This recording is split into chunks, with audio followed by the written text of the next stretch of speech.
जय हिंद दोस्तों, मेरी कहानी मेरी जुबानी के एक नए एपिसोड में आपका स्वागत है।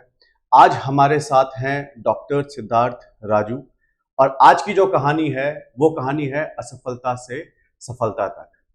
आज हम देखेंगे कि डॉक्टर सिद्धार्थ राजू के जीवन में क्या क्या असफलताएं आई और उन असफलताओं का महत्व क्या है जीवन में, और उसके साथ उन्होंने एक किताब भी अभी लिखी है जिस किताब का शीर्षक है फेलहा। तो आज हम जानेंगे कि ये किताब किस बारे में है। सर, स्वागत है आपका मेरी कहानी मेरी जुबानी में। Thank you so much. आपके जीवन में काफी संघर्ष रहा है, तो आज हम आपके संघर्ष को समझेंगे और असफलता से सफलता की ओर आप किस तरीके से बढ़े वो हम जानेंगे। सबसे पहले हम जानना चाहेंगे कि आपका जीवन कहाँ शुरू हुआ और आपकी जो पढ़ाई थी वो किधर शुरू हुई? मैं बिहार के दरभंगा जिला में एक गांव है कसरौड़ गांव, तो वहीं से हूँ, किसान परिवार से। मेरे फादर एक किसान थे, अभी भी हैं, और जॉइंट फैमिली थी। जब मैं पैदा हुआ था तब तो जॉइंट फैमिली थी। पिताजी 3 भाई थे और दादाजी थे। ज़मीन जायदाद की कोई कमी नहीं थी घर में। जब मैं 6-7 साल का हुआ तो मेरे फादर के बड़े भाई दरभंगा में थे, वो गवर्नमेंट यूनिवर्सिटी में थे, तो वहाँ पर मेरे पिताजी ने मुझे भेज दिया पढ़ाई लिखाई करने के लिए।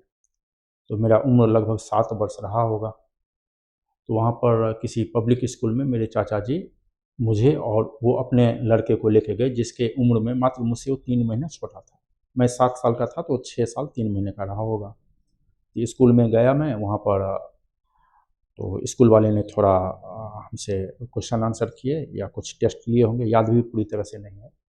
तो उन्होंने मेरा एडमिशन 7 इयर्स के एज में 5वीं क्लास में ले लिया। और मेरे से जो 3 महीना छोटा मेरा भाई था, चचेरा भाई, उसका एडमिशन 2nd क्लास में लिया। तो सबसे पहले तो वहीं मेरे ऊपर एक्सपेरिमेंट किया गया जो गलत था। लेकिन 7 साल का एक बच्चा या 8 साल का बच्चा 5वीं क्लास का जो है सो उतना अच्छे से कंट्रोल नहीं कर पाएगा। तो मेरी बेस वहीं से खराब होनी शुरू हुई। लेकिन 6 महीना 7 महीना ही वहाँ रहा था कि फिर मेरे पिताजी तीनों भाई आपस में सेपरेट होने का डिसीजन लिया। तो वहाँ से मुझे वापस आना था, इसलिए कि आप तो सेपरेट हो जाएंगे, जॉइंट फैमिली तो है नहीं कि वो मेरा करेंगे। तो मुझे कोई लाने गया था मेरे गांव से, मेरे पिताजी ने भेजा कि आप दरभंगा जाइए और उसको मेरे बारे में इसको लेके आ जाइए। उससे 2-4 दिन पहले ही मुझे एक बनियान खरीद के मेरे चाचा जी ने दिया था। बनियान मुझे याद है, आज भी रूपा कंपनी की बनियान थी। तो वो आदमी गया लेने के लिए कि 12 बजे बस है, इनको लेके जाऊंगा। इनके पिताजी ने बोला लेके आ जाओ। तो मेरे चाचा जी ने वो बनियान मेरे शरीर से खोल लिया था। तो मैं खरीद के दिया हूँ, अब तो अलग हो गए हम लोग, तो तुम्हारे शरीर में वो बनियान क्यों रहेगा? तो बनियान वहाँ से खोला, वो मुझे याद है अभी तक। फिर मैं गाँव आ गया, बंटवारा हो गई। तो पिताजी के पास ज़मीन तो था, लेकिन कैश 1 रुपये नहीं थे उनके पास। घर तो थी, लेकिन घर में एक भी बर्तन नहीं था कि खाना बने। तो वहाँ से शुरू हुआ ज़िंदगी। गाँव के स्कूल में पिताजी ने एडमिशन कराई। हम 2 भाई थे, दोनों जाते थे गाँव के स्कूल में, और वहाँ पे बेंच नहीं होती थी, नीचे बैठने का होता था। तो घर से ही हम एक लेके जाते थे बैठने वाला दरी, जिस दरी पर बैठते थे। शाम को 4 बजे आते थे, और खेती बाड़ी उतनी बिहार में होती नहीं थी, इसलिए कि किसी साल बाढ़ आती थी, किसी साल सुखाड़ आते थे। तो पिताजी वैसे ही फ्रस्ट्रेशन में रहते थे वहाँ पर, लेकिन पैसे उनके पास थे नहीं। तो वो फ्रस्ट्रेशन में, तो फ्रस्ट्रेशन में आदमी कभी कभार कुछ ऐसा स्टेप भी उठा लेता है जो एक्सेप्टेबल नहीं होता है। जैसे उनको धूप लग गई, छाँव लग गई, बारिश नहीं हुआ, या किसी ने कुछ बोल दिया, किसी ने बोल दिया कि मेरे बच्चे बहुत अच्छे कर रहे हैं पढ़ाई में, तब भी वो आके हम लोगों पर अपना गुस्सा उतारते थे कि उनका बच्चा क्यों अच्छा कर रहा है, तुम क्यों नहीं कर रहे हैं। तो वो फ्रस्ट्रेशन में 6-7 साल रहे। अब पैसे तो थे नहीं, लेकिन पिताजी को एक मामले में हो सकता है अज्ञानतावश वो ऐसे करते होंगे, लेकिन कर्मठ व्यक्ति थे वो, कर्मयोगी। यदि मैं अपनी ज़िंदगी में 42 साल मेरा एज है आज, यदि मैं अपनी ज़िंदगी में सिर्फ एक कर्मयोगी इंसान की बात करूं तो हमारे पिताजी होंगे, जिनको मैंने देखा है। नहीं देखने में महाराणा प्रताप भी हैं, भगवान राम भी हैं। तो कर्म उन्होंने कभी नहीं छोड़ा, और कर्म मुझे वहाँ से ही मिली। ये मेरे जीन में है कि वो कर्मयोगी हैं। रिजल्ट खराब हुआ बढ़िया हुआ, वो कर्म करते रहे, जिसके कारण आज बहुत अच्छी परिस्थिति में वो भी हैं और मैं भी बहुत अच्छी परिस्थिति में हूँ। तो मैंने वो देखा कि कर्म करना है। लेकिन अब 10 साल या 12 साल का बच्चा क्या कर्म कर सकता है, उतना समझ भी नहीं था। तो हम दोनों को पैसे तो थे नहीं, दोनों भाई को, पिताजी के पास भी नहीं था। तो कभी रसगुल्ले खाने हैं कि समोसे खाने हैं, ये सब की बात तो अलग थी। इसलिए गांव था तो ये सब दिमाग में भी नहीं आता था कि दशहरे में एक दिन समोसा खाऊंगा, कॉपी खरीदनी है, 2 रुपये की पेन खरीदनी है, कलम खरीदनी है, यही सब था छोटा छोटा। तो पिताजी खेती करते थे, घर जहाँ पर था ना वहीं पर बगीचा था, उसमें बैगन, गोभी, भिंडी, करेला ये सब का पेड़ लगाते थे। तो हम दोनों भाई की जिम्मेदारी होती थी कि बैगन का पेड़ जैसे 1500, 1200, 1000 ऐसे पेड़ वो लगाते थे। वो पेड़ बड़ी बड़ी होती थी, उस पेड़ में पानी देना हम दोनों भाई की जिम्मेदारी थी। तो एक भाई हैंडपम्प चलाते थे और दूसरा भाई वो पानी नाले में लेके जाता। तो सप्ताह में 3 दिन हम लोग करते थे। और उसकी दिहाड़ी हमको क्या मिलती थी कि बैगन सप्ताह में 3 दिन टूटती थी। मान लीजिए 200 किलो बैगन निकला, उसमें से 20 किलो या 30 किलो बैगन ऐसे हैं जो प्रॉपर नहीं है, खराब है बैगन। वो बैगन हम लोग सस्ते भाव में गांव में बेच देते थे। जो गांव के गरीब होते थे वो 25 पैसे किलो खरीदता था। वो 5-6 रुपया, 4 रुपया एक दिन में हम दोनों भाई को निकलता था। तो वहाँ से हम दोनों भाई के अपने कभी कुछ खाने का हो गया, समोसे या कोई किताब खरीदनी है या कोई लैंप खरीदनी है, लालटेन खरीदनी है, तो ये सब छोटी छोटी हम करते रहते थे। ये करते करते मैं 10वीं में पहुँचा, लेकिन कम एज में 10वीं में पहुँचने के कारण मैं अच्छे से पिकअप कर नहीं पाया और मैं हो गया फेल 10वीं में। तो जैसे ही मैं फेल हुआ तो मेरा नाम पड़ गया फेलहा। गाँव में सब हमको फेलहा बोलने लगे, फेल, FAIL, फेल, अनसक्सेस। और बिहार में लास्ट में कुछ लगा देते हैं, बा, हा, रा, या, ये सब लगाते हैं। जैसे डॉक्टर को डॉक्टरबा बोलना, कलेक्टर को कलेक्टरबा बोलना, ये सब, राजू को रजुआ बोलना। तो वैसे ही हमारा नाम था फेलहा। फेलहा। और मुझे दिन में हर कोई इनडायरेक्ट रूप से या डायरेक्ट रूप से, वो घर के लोग हों या घर के बाहर के हों, मुझे ये बोलते थे कि तुम अनसक्सेस हो, तुम जिंदगी में कुछ नहीं कर सकते, तुम मर जाओ, तुम जिंदा ही क्यों हो, तुम्हारे कारण तो प्रतिष्ठा ये होती है वो होती है। ये करके 10वीं एक बार तो फेल हुआ, लेकिन दूसरी बार एग्जाम दिया तो दूसरी बार पास हो गया मैं। पूरे एग्जैक्ट जितने नंबर से पास होना चाहिए उतने ही नंबर से पास हुआ, उससे एक भी ज़्यादा नहीं आया था। पास हो गया तो 12वीं में एडमिशन लिया। अब हमारे तरफ तो ये भी है कि आपको जो बच्चा किस फील्ड में आगे बढ़ेगा वो नहीं पूछा जाता, ना बच्चे को पूछा जाता, ना ऑब्जर्व किया जाता है। पिताजी की इच्छा क्या हुई उसके हिसाब से बच्चे का एडमिशन होगा। मतलब बच्चा साइंस समझ नहीं रहा है, आर्ट्स में है, लेकिन पिताजी की इच्छा हो गई कि एक पड़ोस के गांव में या पड़ोसी कोई इंजीनियर बन गया, तो हमारा बेटा भी अब इंजीनियर ही बनेगा। सर थोड़ा सा आपको मैं रोकना चाहूँगा बीच में जी। मैंने स्टार्टिंग में अपने व्यूअर्स को नहीं बताया, लेकिन मैं चाह रहा था कि जिस तरीके से आपकी कहानी आगे बढ़ते जाए तो मैं आपके बारे में थोड़ा सा बताते जाऊँ अपने व्यूअर्स को। जी। वर्तमान में सर एसोसिएट प्रोफेसर और HOD हैं विवेकानंद ग्लोबल यूनिवर्सिटी जयपुर के। जी। तो जो भी हमारे व्यूअर्स ये पॉडकास्ट देख रहे हैं, तो पहली सीख तो हमें ये मिलती है कि अगर आपके 10th में नंबर कम आए हैं या आप फेल हुए हैं तो इसका मतलब ये नहीं है कि आपकी जिंदगी खत्म हो गई, आपकी एजुकेशन खत्म हो गई। आप ये देखिए कि आज हमारे साथ एक ऐसी शख्सियत बैठी है जो 10th में एक बार फेल हुए हैं और आज वो PhD हैं। उनके नाम के आगे डॉक्टर लग रहा है और न जाने कितने स्टूडेंट्स को वो पढ़ा रहे हैं, नौकरी दिला रहे हैं और उनका भविष्य बना रहे हैं।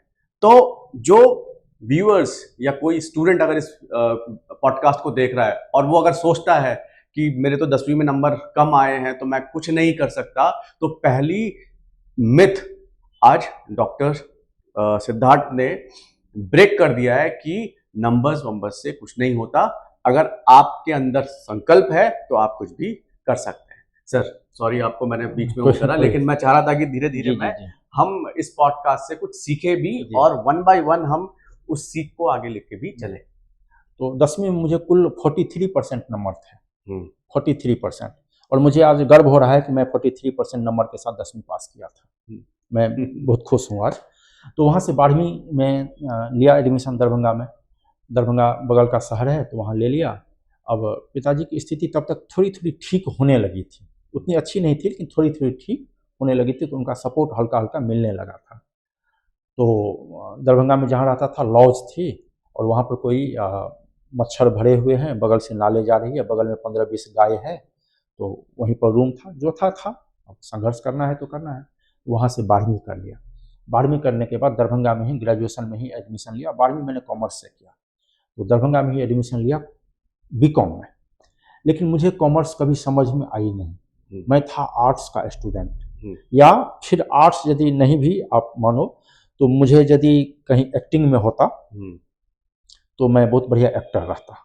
ये देश एक बहुत बड़ा एक्टर मिस किया है मुझे एक्टर नहीं बनने से। तो मैं एक्टर रहता या कहीं एडमिनिस्ट्रेटिव जॉब में रहता, तो उसमें भी मैं परफॉर्मेंस बहुत बढ़िया देता, लेकिन वो नहीं हुआ। खैर जो भी था, तो बीकॉम मैं कर रहा था। फर्स्ट ईयर मुझे समझ में आ गई कि ये बीकॉम करके मैं ज़िंदगी में आगे कुछ कर नहीं सकता, इसलिए कि मुझे ये समझ में नहीं आ रही। तो मैं रिजल्ट नहीं ला सकता। हो सकता है डिग्री मेरे पास हो जाए, एक कागज़ का टुकड़ा मेरे पास हो जाए बीकॉम करने के बाद, लेकिन वो कागज़ का टुकड़ा कहीं दिखाने लायक नहीं होगी, तो मैं रिजल्ट नहीं ला सकता। तो मैं वहाँ पर बीकॉम को ड्रॉप कर दिया, छोड़ दिया, और मैं सीधे होटल मैनेजमेंट का कोर्स इंट्रेंस दिया और पुणे में जाके एडमिशन लिया भारतीय विद्यापीठ। एक चीज मुझे और जाननी थी कि जो बच्चा अभी कंफ्यूज्ड है अपने सब्जेक्ट्स को लेके, और बहुत सारे ऐसे लोग हैं जिनको इंजीनियरिंग के दौरान पता चलता है कि हम इंजीनियरिंग नहीं कर सकते, और बहुत सारे लोग कॉमर्स भी लेते हैं, उनके बाद उनको लगता है कि यार ये भी मेरे लिए नहीं बना हुआ है। तो आपके अंदर वो साहस कहाँ से आया जब आपने डिसाइड किया कि मुझको ये छोड़ देना चाहिए?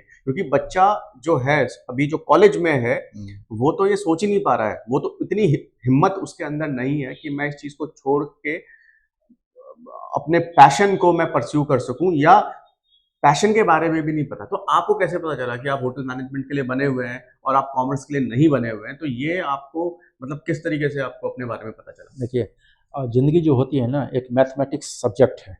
तो मैथमेटिक्स आपको इनडायरेक्ट या डायरेक्ट रूप से आनी चाहिए। मैंने कैलकुलेटिव मैथमेटिक्स, आप साइंटिस्ट नहीं बनो मैथमेटिक्स का, लेकिन अपने ज़िंदगी का कैलकुलेशन आपको मैथमेटिक्स में आनी चाहिए कि ये कैलकुलेशन है मेरा ज़िंदगी का, कि ये मेहनत करूँगा, इतना दिन मेहनत करूँगा तो ये सफलता मिलने की संभावना है। तो मैंने ये कैलकुलेशन किया, एक किसी बुक में पढ़ा था कि 1001 दिन यदि आप किसी भी सब्जेक्ट में दे दे, तो किसी भी काम को, दुनिया का कोई भी काम है, उसमें 1001 डेज यदि पूरी आपने समर्पित कर दिया उस काम के लिए, तो वो निश्चित रूप से आपको सफलता देगी। वो काम दुनिया का कोई भी काम है, दुनिया का कोई भी काम। तो ये मैंने पढ़ा था। अब 3 साल में 1001 दिन से कम होते हैं। तो मैंने सोचा कि कौन सा ऐसा, इसे कॉमर्स है, तो कॉमर्स में मुझे ये लग गया कि बीकॉम करने के बाद मैं सीए बनूं। उसमें लंबा संघर्ष है, फिर से मैंने किस्तों में संघर्ष होगी। मेरे अंदर वो था कि मैं वो संघर्ष नहीं कर सकता। एक तो सब्जेक्ट समझ में नहीं आ रही है, दूसरा कि वो संघर्ष फिर बाद में है। तो क्या ऐसा चीज करूं जिसमें स्किल्स हो, एक्टिंग हो, कुछ एक्टिंग मैंने थियोरेटिकल नहीं सोच के प्रैक्टिकल कुछ हो, प्रैक्टिकल वर्क। तो मुझे लगा कि होटल मैनेजमेंट ऐसे हैं जिसमें प्रैक्टिकल वर्क है और मैं कर सकता हूँ। 1001 दिन अपने पास है और मुझे समझ में भी आ रही है। लेकिन वो ऐसा नहीं है जिसमें कागज कलम लेके बैठना है। वो होटल मैनेजमेंट ऐसा कोर्स है जिसमें आपको स्किल्स दिखाने हैं कहीं पर। तो मैंने कैलकुलेशन किया अपनी ज़िंदगी का कि इतना एज है, यदि मैं ये काम करूं तो कहाँ तक पहुंच सकते हैं, ये सब्जेक्ट लूं तो कहाँ तक पहुंच सकते हैं, इसका एंड ऑफ द रिजल्ट क्या होगा अगले 5 साल या 10 साल या 15 साल में।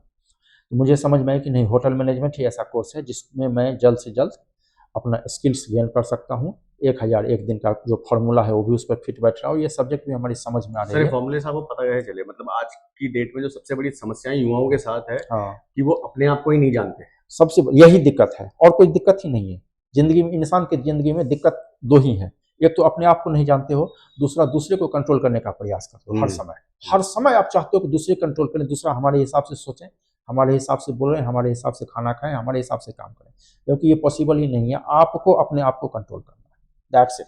आपको अपने आप को समझना है, अपने आप का टैलेंट देखना है कि आप कहाँ पर अपने टैलेंट को यूज कर सकते हो, क्या कर सकते हो। दुनिया में असफल कोई है ही नहीं। देखिए, तो आप क्या फॉर्मूला, क्या आप सक्सेस मंत्र आप देना चाहेंगे जो हमारे व्यूअर्स हैं कि अपने को कैसे जाने? मतलब आपने कैसे जाना अपने आप को? अपने आप को ये जानने का प्रयास किया कि जब मान लीजिए कि किसी बात पर हमें गुस्सा आया या सामने वाले को गुस्सा आया, 2 कंडीशन होती है, सामने वाले को गुस्सा आया या हमें गुस्सा आया। जब सामने वाले को गुस्सा आता था तो मैं सोचता था कि क्या यही बात जब मैं सुनूंगा तो मुझको गुस्सा आएगा कि नहीं आएगा। मैंने उसको रिप्लाई करने से पहले मैं ये सोचता था हर समय कि क्या जिस बात पर ये आदमी गुस्सा किया, क्या यही कंडीशन सेम मेरे साथ होती तो मैं गुस्सा होता कि नहीं। मुझे लगता था हाँ, गुस्सा तो होता मैं भी, तो फिर तो उसका गुस्सा जायज है ना। उसमें मैं कंट्रोल कर लिया अपने आप को, नहीं इसको रिप्लाई नहीं करना है, इसलिए कि जिस बात पर ये गुस्सा हो उस बात पर मैं ही कर सकता हूँ गुस्सा।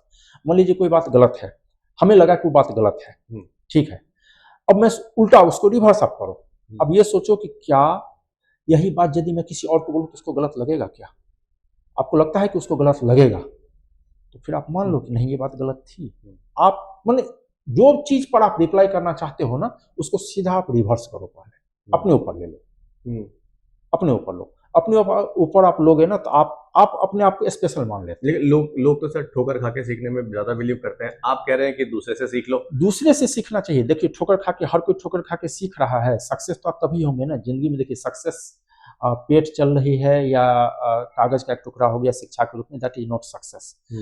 आप यदि दूसरे से सीख लेते हैं तो जो 40 साल में आप काम करेंगे वो आप 20 साल में ही कर लेंगे, 25 साल में ही कर लेंगे, 15 साल एडवांस में आप तो आप ये कहना चाह रहे हैं कि दूसरों की ठोकरों से सीखने की जरूरत है, ना कि खुद ठोकर खाओ और सीखो। बिल्कुल, दो चीज करो, एक तो दूसरे की अच्छाई से सीखो और एक ये भी आपको जिंदगी में पता होना चाहिए कि क्या क्या नहीं करना है। देखिए कि बहुत सारी चीजें आपकी जिंदगी में, दो चीजें होती है, क्या करनी है, क्या नहीं करनी है। आप क्या करना है इस पर तो आप बहुत ज्यादा फोकस कर लेते हो, क्या नहीं करना है सेम टाइम में इस पर आपने कभी चर्चा नहीं की। आपको ये भी देखना है कि क्या नहीं करना है सेम टाइम में, आपको दोनों तरफ पैरेलल चलना है, क्या करने हैं क्या नहीं करने हैं। यदि ये दोनों चीज पर आपने फोकस किया, क्या नहीं करने हैं, ये हर एक अनसक्सेस आदमी से आपको सीखने को मिलेगा। हर एक अनसक्सेस आदमी, आप पता तो करो आखिर वो आदमी अनसक्सेस क्यों हुआ है। सेम काम करते हुए दो आदमी अनसक्सेस क्यों हुआ।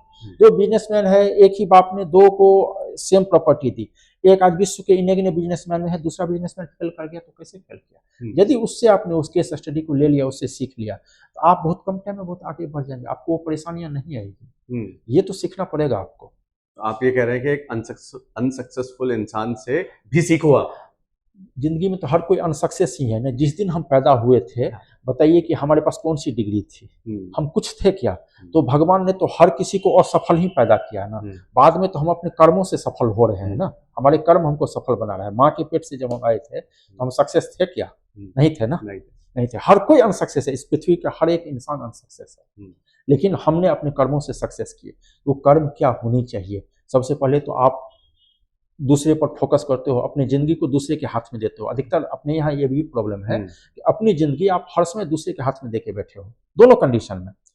दूसरा ऐसा कर रहा है, ये आप सीख के आते हो, आप भी कहते हो कि हम भी ऐसा ही करेंगे। दूसरे के घर में ऐसा हो रहा है, इसलिए हमारे घर में भी ऐसा होना चाहिए। हर आदमी की परिस्थिति अलग होती है। आप दूसरे से कॉपी क्यों कर रहे हो, आपका कॉपी दूसरा क्यों नहीं कर रहा है, वाई। आप यदि चाहते हो कि हम दूसरे का कॉपी करें, तो सबसे पहले तो कॉपी करने से पहले आप देखो कि वो आदमी कॉपी करने योग्य है या नहीं है, या किसी का भी आप कॉपी कर रहे हो, तो फिर आप सक्सेस नहीं हो पाओगे। आपको तो ये देखना है जिस आदमी का हम कॉपी कर रहे हैं वो आदमी कॉपी करने योग्य है कि नहीं। प्रॉपर स्टूडेंट का ही कॉपी करूंगा ना, जो बार बार फेल हो रहा है उसका कॉपी करके मैं क्या करूंगा। तो एक तो आदमी वहां गलती करता है। दूसरा, जब आप कॉपी कर रहे हो तो एग्जाम रूम में जब आप बैठते हैं ना, तो सबकी क्वेश्चन पेपर सेम है। इसका कॉपी वो करके उसका कॉपी वो करके पास हो सकता है, लेकिन जिंदगी जो है उसमें एक ही घर में एक ही माँ के पेट से पैदा हुए 3 बच्चे हैं, तीनों की जिंदगी का क्वेश्चन पेपर अलग है, एक दूसरे का कॉपी नहीं कर सकता। यदि आप 100% कॉपी करना शुरू किए तो भी आप गड़बड़ करेंगे। तो आपको अपनी कैलकुलेशन देखनी है, मैथमेटिक्स, कि हम जो कर रहे हैं इसका क्या इफेक्ट पड़ेगा, 2 साल 3 साल 4 साल 5 साल 10 साल, रिजल्ट कब तक आएगी, 10 साल में क्या आ रही है क्या। दुनिया का कोई भी प्रोफेशन 40 साल से पहले, 40 साल की एज से पहले तो मैच्योर्ड आपको करता ही नहीं है। चाहे आप डॉक्टर बन जाओ, चार्टर्ड अकाउंटेंट बन जाओ, लॉयर बन जाओ, कोई भी बिजनेस करो, 40 साल की एज में आप मैच्योर हो जाओगे।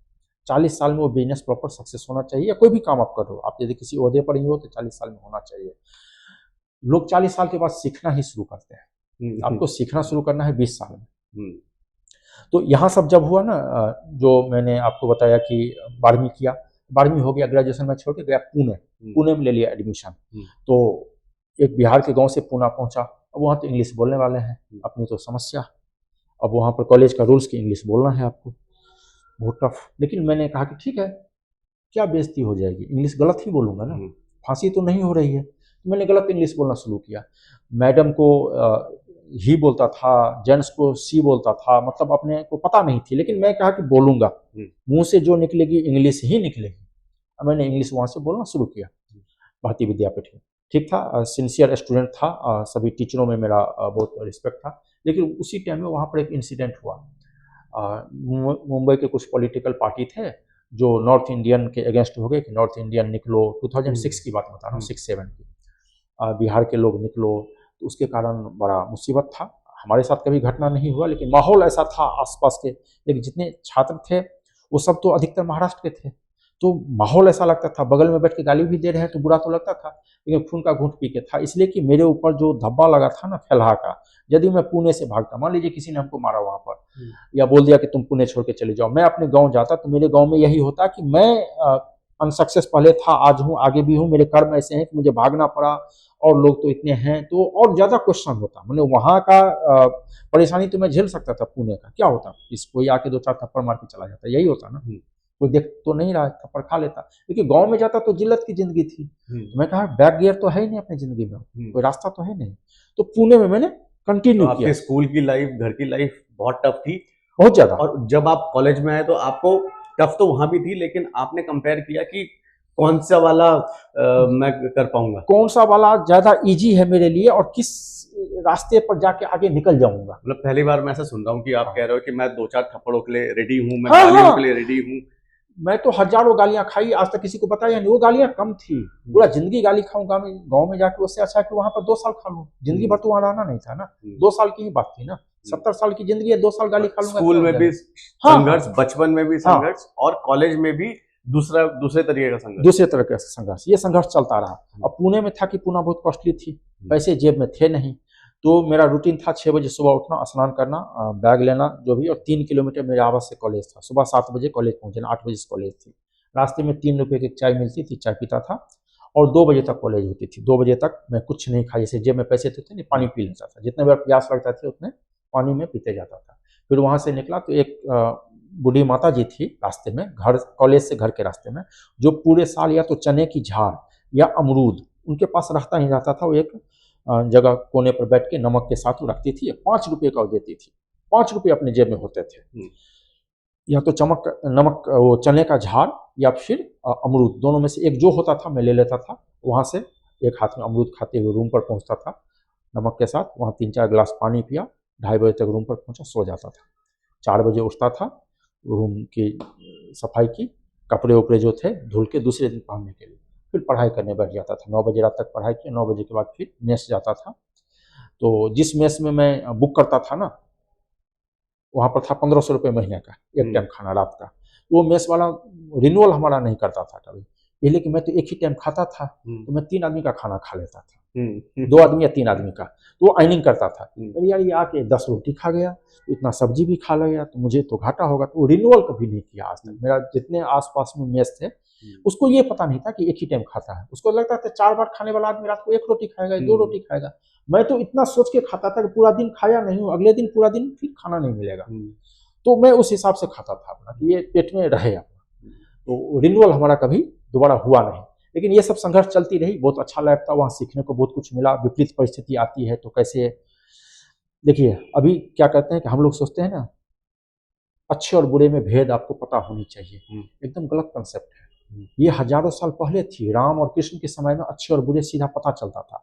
आज आपको 2 बुरे में से 1 बुरे को एक्सेप्ट करनी है, आपको मैथमेटिक्स लगानी है, कैलकुलेशन की दोनों बुरा में से कौन सा बुरा मेरे लिए कम बुरा है, 2 झूठ में से 1 झूठ को आपको एक्सेप्ट करनी है। अब वो समय चली जा चुकी है, अच्छे बुरे में पता होना चाहिए, ये समय नहीं है अब है 2 बुरे में से 1 बुरा कौन सा आपको एक्सेप्ट करना है, बताइए। 2 झूठ में से 1 झूठ कौन सा एक्सेप्ट करना है, 2 खराब चीज में से 1 खराब कौन सा रखना है, 1 खराब कौन सा छोड़ना है, जो कम खराब है उसको ले लो। यदि आप झूठ सही और गलत, झूठ और सही में आप रह गए ना, तो आप इसका मतलब है कि 2000 साल पहले। लेकिन सच बताइए, आप जैसे आप दिन में 1 बार खाना खाते थे, जेब में पैसे नहीं रहते थे, बहुत सारी असुविधाएं थी आपके साथ, तो कैसा लगता था? मतलब आज तो आप कह रहे हैं कि बहुत कुछ सीखने को मिला, बड़ा मजा आया, लेकिन उस दौरान में आपको कैसा लगता था? देखिए ये तो मन में लगता था कि यदि हमारे पेरेंट्स बहुत ज़्यादा पैसा कमाए रहते तो हमारी भी स्थिति शायद इससे बेटर रहती, लेकिन जब हमारे क्लास में ही कुछ स्टूडेंट ऐसे भी थे ना जो शाम को जाके किसी रेस्टोरेंट में काम करते थे, जब उनको देखता था तो लगता था नहीं हमारे पास बहुत है, जितना है ईश्वर ने जितना दिया है शायद बहुत दिया है, इसको हमें आगे बढ़ानी है। तो शिकायत नहीं थी हमें कभी, हमारा ये रहा कि घर में खाना कम हो चलेगा, कभी शिकायत ही नहीं रही कि ये खाना चाहिए, कुछ नहीं, जैसा मिलेगा वैसा, शांति रहना चाहिए। घर और आवास में अंतर मुझे पता है, आवास तो ईंट का बना होता है, आप आवास में हैं, ऑफिस से कहाँ जाएंगे तो आवास में चले जाते हैं, ये होती है आवास। घर वो होता है कि ऑफिस में बहुत ज्यादा परेशानी है, बाहर बहुत ज्यादा परेशानी है, घर जाऊंगा रिलैक्स करूंगा, दैट इज कॉल्ड घर, उसको बोलते हैं हम घर। तो हमारा था कि घर ऐसा होना चाहिए जहाँ पर हंसने खेलने का माहौल हो, कोई कम कमाए, कोई ज़्यादा कमाए, कोई बहुत सक्सेस है, कोई अनसक्सेस है। घर की चार दीवारी में ये नहीं होनी चाहिए। ये घर है ना यार, इसमें कितना कमाने से किसी का आकलन हम नहीं कर सकते किसी का। ये घर है, ये सब के लिए बराबर है, सबका बराबर है। कोई गिर गया तो उसको उठाना है, उसको तो बाहर से कोई इंसान है तो बाहर से अच्छा माहौल घर में रखो। तो हमारे तरफ है क्या कि आप बाहर से पिट के आ रहे हैं तो घर में और पिटोगे। इसके कारण लोग झूठ बोलता है घर में, सच्चाई है ये। बाहर से पिट के आ रहे हो, बाहर से आप परेशान होकर आ रहे हो, पिताजी को बोल दिया कि बाहर में ऐसा परेशानी, तो पिताजी और ज्यादा परेशान कर देंगे, इसीलिए लोग घर पर नहीं बोलता है। ऐसा माहौल क्यों है घर का? बाहर बाहर बाहर है, घर घर है, आप घर को ऐसा बनाइए।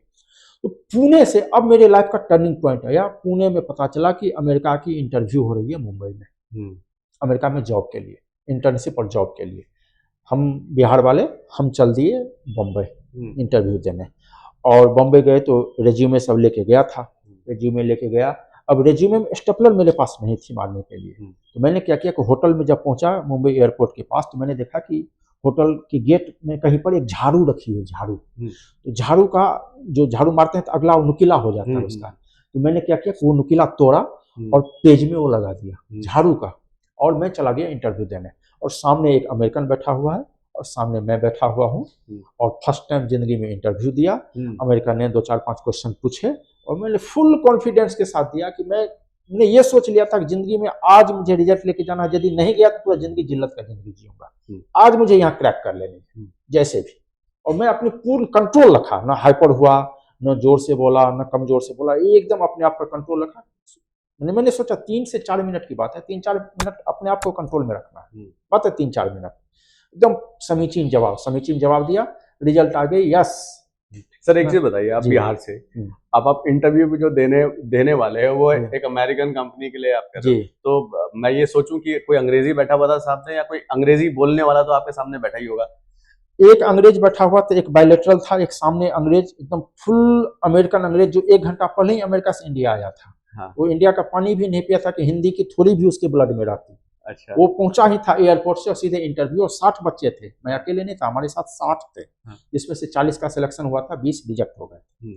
तो फुल अमेरिकन था, मैं बिहार का गंवारू हिंदी बोलने वाला, एकदम हिंदी भी प्रॉपर। कॉन्फिडेंस कैसे? मतलब बच्चा तो डरता है ना जहां पर अंग्रेजी की बात आती है। था कि अब तो यदि घर जाऊंगा तो स्थिति और खराब होगी भाई साहब। अभी तो यहाँ पर तो ये अमेरिकन क्या करेगा, 2 गालियां दे देगा। यही तो मैं था, वो दिमाग में था ना कि वापस यदि गया ना तो वहाँ की स्थिति तो और भयावह है, वहाँ की स्थिति तो और भयावह है, वहाँ तो जीना मुश्किल हो जाएगा।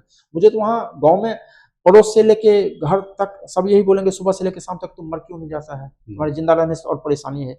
उससे अच्छा कि अमेरिकन के सामने दिखा दो टैलेंट, जो भी है, हाथ पैर पकड़ना हो, जो भी करना हो करके रिजल्ट तो लो। आपको रिजल्ट की जरूरत है आपको, और किसी चीज की जरूरत नहीं है, आपको रिजल्ट चाहिए। और मैंने रिजल्ट वहां पर ले लिया, हम पूरा लगा दिए थे। हाँ, बीच में एक एपिसोड और हुआ था जो मैं आपको बोला नहीं, जब विपरीत परिस्थिति थी ना, तो अब धूप ज़्यादा हो गई, खेत में पानी आ गई, बारिश ज़्यादा हो गई, बाढ़ आ गई, उसमें हमारा तो कोई गलती था नहीं। पिताजी का फ्रस्ट्रेशन रहता था कि ऐसे। तो गांव में एक दुर्गा मंदिर है, तो मैं देखता था, शाम को जाता था मंदिर पर, तो लोग देखता था कि 40 साल के, 50 साल के, 60 साल के, 70 साल के लोग जाते हैं वहाँ, छाती पीटते हैं, माँ माँ मुझे ये कर दो, बचा लो, ऐसे ऐसे। मुझे लगता था 6-7 साल, 8 साल की एज में कि हेड क्वार्टर वही है। अच्छा। अपनी समस्या वहां जाके सुनाओगे, समस्या का समाधान है तुम्हारे पास, इसी तभी तो जा रहे हैं इतने बड़े बड़े लोग। अब दिन में तो मैं जा नहीं सकता था, तो मैं 10th में भी फेल हो गया, जिंदगी ऐसे ही चल रही थी। मेरे घर के पीछे 4-5 केला का पेड़ था, मैं उस केले के पेड़ के 8 ओट में जाके उधर घूम के भगवान को ये बोलता था कि भगवान हमारी क्या गलती है, हमने कौन सी गलती कर ली जिस गलती की सजा मिल रही है, पूर्व जन्म खराब रहेगा। और कुछ अपने को तो उस एज में क्या पता पूर्व जन्म क्या होता है, ये जन्म क्या होता है, क्या कर्म है क्या नहीं है, ये तो मुझे पता था नहीं। ये 10-15 साल तक भगवान से मांगा, नो कभी सॉल्यूशन मिला, ना कभी भगवान आए। तब मेरा विश्वास उठ गया कि ये एक छोटा बच्चा है जो जिसके पास कोई शक्ति नहीं है, उसको रक्षा के लिए तुम नहीं आ रहे हो, तो फिर तुम क्या होगे तुम। अब तो हमें उतनी जरूरत नहीं है ना, हमारे बेटे को ज्यादा जरूरत है ना हमसे रक्षा की, तो आया नहीं। उस दिन से भगवान को हमने बस मैंने दुआ के लिए ही माना कि वो दुआ के लिए अच्छे हैं। आज भी मेरी श्रद्धा भाव भगवान के प्रति पूरी है, लेकिन उससे ज्यादा कर्म में है। मैं कर्म पूरा करता हूँ, भगवान को बोल देता हूँ कि और सब ठीक है। आप लेकिन सर ये एटीट्यूड कहाँ से डेवलप हुआ? मतलब मैं जहाँ तक अभी देख पा रहा हूँ, आप समस्याएं तो जब आप बहुत छोटे थे तभी भी समस्याएं थी, फिर स्कूल में भी समस्याएं थी, 10वीं में फेल भी हुए, फिर आपने 12वीं करी, फिर आपने कॉमर्स किया, फिर आपने ड्रॉप आउट हुए आप, फिर आप होटल मैनेजमेंट में आए, और होटल मैनेजमेंट में भी ऐसी अमेरिकन कंपनी जहाँ पर अंग्रेजी बोलनी पड़ती है, और हम इंडियंस अभी भी अंग्रेजी में उतना सक्षम नहीं है, और जब हम किसी अंग्रेजी बोलने वाले के सामने आते हैं तो हम खुद से अंडर कॉन्फिडेंट हम लोग करते हैं। तो ये कॉन्फिडेंट, ये साहस की वजह क्या था? क्या आपको फैमिली सपोर्ट आपको मिला? नहीं, या कोई सपोर्ट? कहाँ से ये साहस आया आपके? फैमिली सपोर्ट सब, कभी मोरल सपोर्ट नहीं मिला। हाँ, पिताजी पैसे तो उन्होंने ही दिया, आज तक मैंने जितना भी किया तो पैसे तो उनका ही लगा। लेकिन उस तरीका का जो मैं सोचता था ना कि फैमिली, आदर्श फैमिली होता है जिसमें ये नहीं होता कि ये कौन कमजोर है, कौन बढ़ गया, कौन अनसक्सेस है। ये जिंदगी का हिस्सा है, सक्सेस अनसक्सेस जिंदगी का हिस्सा है। जो आदमी आज अनसक्सेस है कल वो सक्सेस है, कल जो सक्सेस होगा वो आज अनसक्सेस है। ये सब जिंदगी का हिस्सा, ये चलती रहेगी, ये कोई बड़ी चीज नहीं है। कॉन्फिडेंस, एक जगह मैंने एक घटना देखी थी, एक आदमी को देखा, मैंने कहा कि ये दीवार उस साइड क्रॉस हो जाओ तो 3-4 किलोमीटर बच जाओगे। वो आदमी बोला ना, 6 फीट का दीवार है, हमसे नहीं होगा। बोला मैं पुणे की ही बात है, बोले नहीं होगा, ठीक है, बात खत्म। उसी आदमी के साथ मैं 15-20 दिन के बाद जा रहा था, पीछे से कुत्ता दौड़ा उस आदमी के ऊपर, दौड़ा, उसने छलांग लगाई 6 फीट ऊपर से क्रॉस। हमने कहा कि ओ ये है जिंदगी का। कल वो कंफर्ट जोन में था तो उसके लिए रास्ता नहीं। तो हमें ये लग गया था कि अब यदि गांव जाऊंगा तो मेरी स्थिति सबसे भयावह होने वाली है। लेकिन मैं गांव को 15 साल देख चुका था, गांव की मेंटेलिटी को, परिवार की मेंटेलिटी को, सोसाइटी को देख चुका था, और जितना मैं जानता था अपने बारे में उससे ज्यादा तो मेरे बारे में मेरे गांव वाले जानते थे सब कुछ। इसे पूरे दिन उनका वही काम होता है, तो दूसरे का हिसाब किताब रखना। तो मैंने सोच लिया था कि जो भी है अब तो मुझे यहाँ से जंग जीत के जानी है अमेरिका की, चाहे जो भी हो जाए। हमने पूर्ण शक्ति अपनी लगा दी थी। मुझे याद है कि नाइजल विलियम्स नाम का कोई आदमी था जो इंटरव्यू लिया था, एक बार मेरी हाथ उठ गई थी, मतलब कुछ, लेकिन मैं कंट्रोल किया कि बेटा अभी 2 मिनट कंट्रोल में रहने हैं तुमको, आज तुम्हारी जिंदगी का आड़ या पार वाली बात होगी, आज यदि तुमने सक्सेस हो गया तो तुम हीरो बनोगे। और मैंने पूरा कंट्रोल रखा, प्रॉपर जवाब दिया जो वो सुनना चाहते थे। मैंने उनके आंखों में देखा कि वो सुनना हमसे क्या चाहते हैं, मैंने आंख रीड कर ली, वो जो सुनना चाह रहे थे मैं वही सुनाया। वहाँ से हो गई हाँ, मैं पहुंच गया अमेरिका। उसमें भी परेशानी हुई कि अमेरिका जाने में तो टिकट लग रहे थे, अमेरिका जाने में तो इंश्योरेंस लग रहा था, उसमें भी लगभग उस टाइम में 2007 की बात है ये, लगभग 80-85 हज़ार या 90 हज़ार खर्च हो रहे थे। तो उसमें भी घर में थोड़ा परेशानी हुआ कि क्यों दिया जाए इस घर से, इतना पैसा तो ये पहले ही बर्बाद कर चुका है, ये अनसक्सेस पहले से ही है, हो सकता है झूठ बोल के अमेरिका जा रहा हो सकता है पैसा लेके खा जाए। 1000 क्वेश्चन थे, लेकिन मैं तो प्रभु जी को बस इतना ही बोल रहा था कि आज तक आपसे कुछ मांगा नहीं और आपने कभी दिया भी नहीं, सच्चाई है। इस बार हमको अमेरिका पहुंचा दो एक बार। और भगवान के आशीर्वाद से मैं पहुंच गया। उसमें 1-2 आदमी का सपोर्ट भी रहा है, हमारे घर के पड़ोस में ही एक थे जो मुंबई में ही रहते थे, उनका भी सपोर्ट रहा उस टाइम में। बाद में उनका सपोर्ट नहीं रहा कुछ, उस टाइम में उनका सपोर्ट था। तो पिताजी ने पैसे दिए, जिस मन से भी दिया और दिए वो, और वहाँ से मैं अमेरिका पहुँचा। अमेरिका में मैं बहुत अच्छा परफॉर्मेंस दिया, बहुत अच्छा, कभी कोई शिकायत नहीं मिली। वहाँ से फिर वापस आया, अपनी डिग्री ली भारतीय विद्यापीठ पुणे में, और लिया डिग्री। तब तक अमेरिका से फिर कॉलेज में वो मेल आ गई थी कि जो 40 बच्चे आए थे उसमें से 5 वापस चले, उसमें से एक मैं भी था। तो मैं परफॉर्मेंस अच्छा दिया था, तो फिर मैंने दोबारा अमेरिका के वीज़ा का अप्लाई किया, और तब तक मैं अब सेट हो चुका था। अच्छा सर, जब आपका सिलेक्शन हुआ जी, तो आपने गांव में जाके हल्ला नहीं किया कि मिठाई बंटवाई? हाँ, नहीं, अब गांव में तो पिताजी को 5-10 मिनट में ही पता चल गया था। लेकिन उसमें अब अमेरिका के लिए 1-2 परेशानी थी कि अमेरिका जब आप उस टाइम में 9/11 उससे कुछ दिन पहले ही हुआ था, तो वो बहुत फिल्टर करके ही लोगों को वीज़ा देते थे। तो था कि आप जो है लावारिस नहीं हो, आपके परिवार में ज़मीन हो, आपके माँ के पास जेवरात हो, आपके पिताजी के पास बैंक में अकाउंट हो, मैंने लावारिस आप नहीं हो। सरकार, अमेरिकन एम्बेसी को ये सेटिस्फाइड होना है कि आप वहाँ जाके गड़बड़ नहीं करोगे।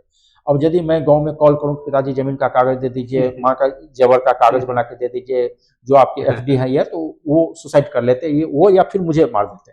नहीं, ये क्यों? तो मैंने सोचा कि अब ये करूं क्या, यहाँ पर क्या बचने का रास्ता है। तो मुझे किसी ने बोला कि आप जो है ये बनवा लीजिए, एफिडेविट बना लीजिए इंग्लिश में, जिसमें ये लिख दीजिए, डिक्लेरेशन दीजिए कि आपके पास बहुत सारी संपत्ति है। तो मैं मुंबई गया, इसे मुंबई में ही महालक्ष्मी में एम्बेसी थी, तो मैं गया मुंबई, और मुंबई में बांद्रा कोर्ट में एक वकील को पकड़ा।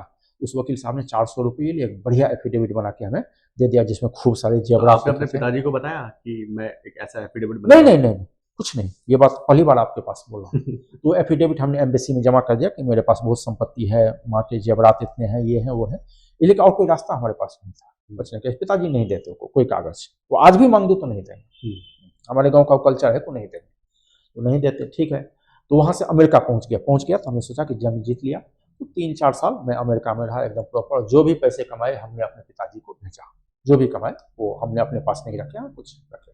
वहाँ से जब आया तो शादी की बात थी और बैचलर्स था मैं उस टाइम में, 2010 में शादी की बात हुई। हमारे बिहार में शादी का जो कल्चर है ना वो बड़ा अजीब तरह का है।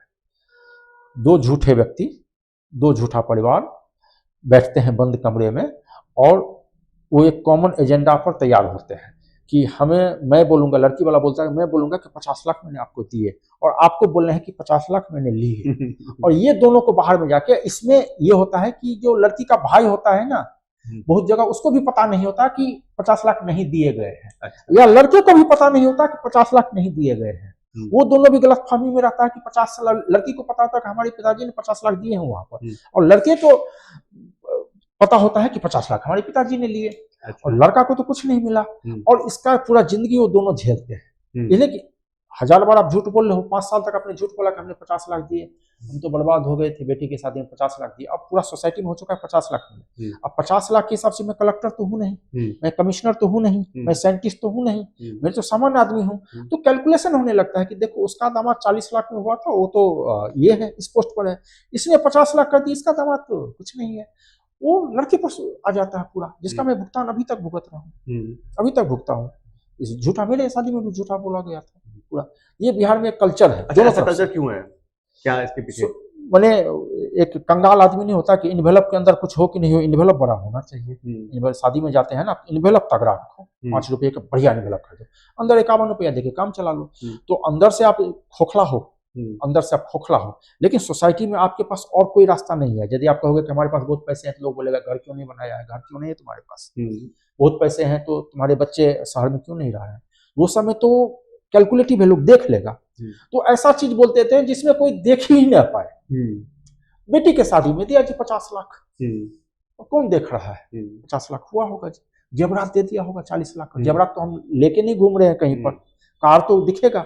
तो इसीलिए सोसाइटी में अपनी प्रतिष्ठा बढ़ाने के लिए झूठ के बुनियाद पर ये बिहार में चल रही है सब जगह। मैंने 99.99% लोग बिहार में यही करते हैं, जिसका भुगतान वो अगला पीढ़ी भुगतता है, लड़का लड़की दोनों लंबे टाइम तक भुगतता है। मैंने घर में ही बच्चों से ही झूठ बोल लिया जाता है बिहार में, उसमें ही कमीशन खा लिया जाता है। बेटा बेटी को बता दिया जाता है कि हम 50 लाख लिए और दिए, और आदान प्रदान हुई रहती है 5 लाख। 5 लाख का भी नहीं, वो खर्च होता है 5 लाख, जैसे मुंडन में खर्च होती है वैसे ही बेटी की शादी में खर्च। ये था हमारा शादी, उसी परिवेश में मेरा भी हुआ, मैं भी उससे अछूता नहीं हुआ। तो तब तक घर में सब ठीक हो जाए, पिताजी भी अच्छे हो गए थे, उनको भी समझ आ गई थी, पिताजी भी, उनको पश्चाताप तो था कि हम बच्चे को कभी मार दिए या ऐसे किए तो गलत है, लेकिन अब फ्रस्ट्रेशन तो होता है, ठीक है। तो 2010 तक पिताजी भी पूरा, मैंने इकोनॉमिक कंडीशन में सब कुछ ठीक था, हम भी ठीक थे, पैसा कमा ही रहे थे, शादी भी हुआ। जब शादी हुई तो मैं ग्रेजुएशन में था, मेरी वाइफ भी ग्रेजुएशन में थी, ग्रेजुएशन फर्स्ट ईयर में शादी हो गया। तो मुझे लगा कि नहीं, अब जिंदगी में एक ऐसा समय आया कि जो अब 2 पिताजी होंगे, पिताजी तो 2 हो गए ना, एक तो हमारे पिताजी, एक वाइफ के पिताजी, वो भी तो पिताजी ही है ना, और वाइफ को भी 2 पिताजी, एक हमारे पिताजी एक वो। तो यदि आप कॉमन फॉर्मूला सोचिए, तो यदि बाप है घर में तो आपको कोई टेंशन लेने की जरूरत नहीं, एक है, अभी भी है, हमारे बच्चे, हम घर में हैं तो हमारे बच्चे को कोई टेंशन नहीं, उसके लिए सब कुछ है उस घर में। तो हमने सोचा कि तो 2 पिताजी, लेकिन ये भ्रम हमें 15-20 दिन, 1 महीना में पता चल गया कि नहीं, पिताजी एक ही अच्छे हैं, जो है वही सबसे बेस्ट है साहब। दूसरे पिताजी तो मतलब उन्होंने तो बोल दिया कि अब अपना, हमने बेटी का शादी कर दिया, हमको क्या लेना देना अपना। तो उन्होंने हमको मेरी 15 दिन, 1 महीना, 2 महीना में ही बता दिया कि भैया आप अपना देखो, हम बस दुआ के लिए हैं, हम दुआ हुआ आपको दे देंगे दूर से, उससे ज्यादा हम नहीं। तो समझ में आ गया कि भैया यहाँ भी मामला गड़बड़ है, ठीक है।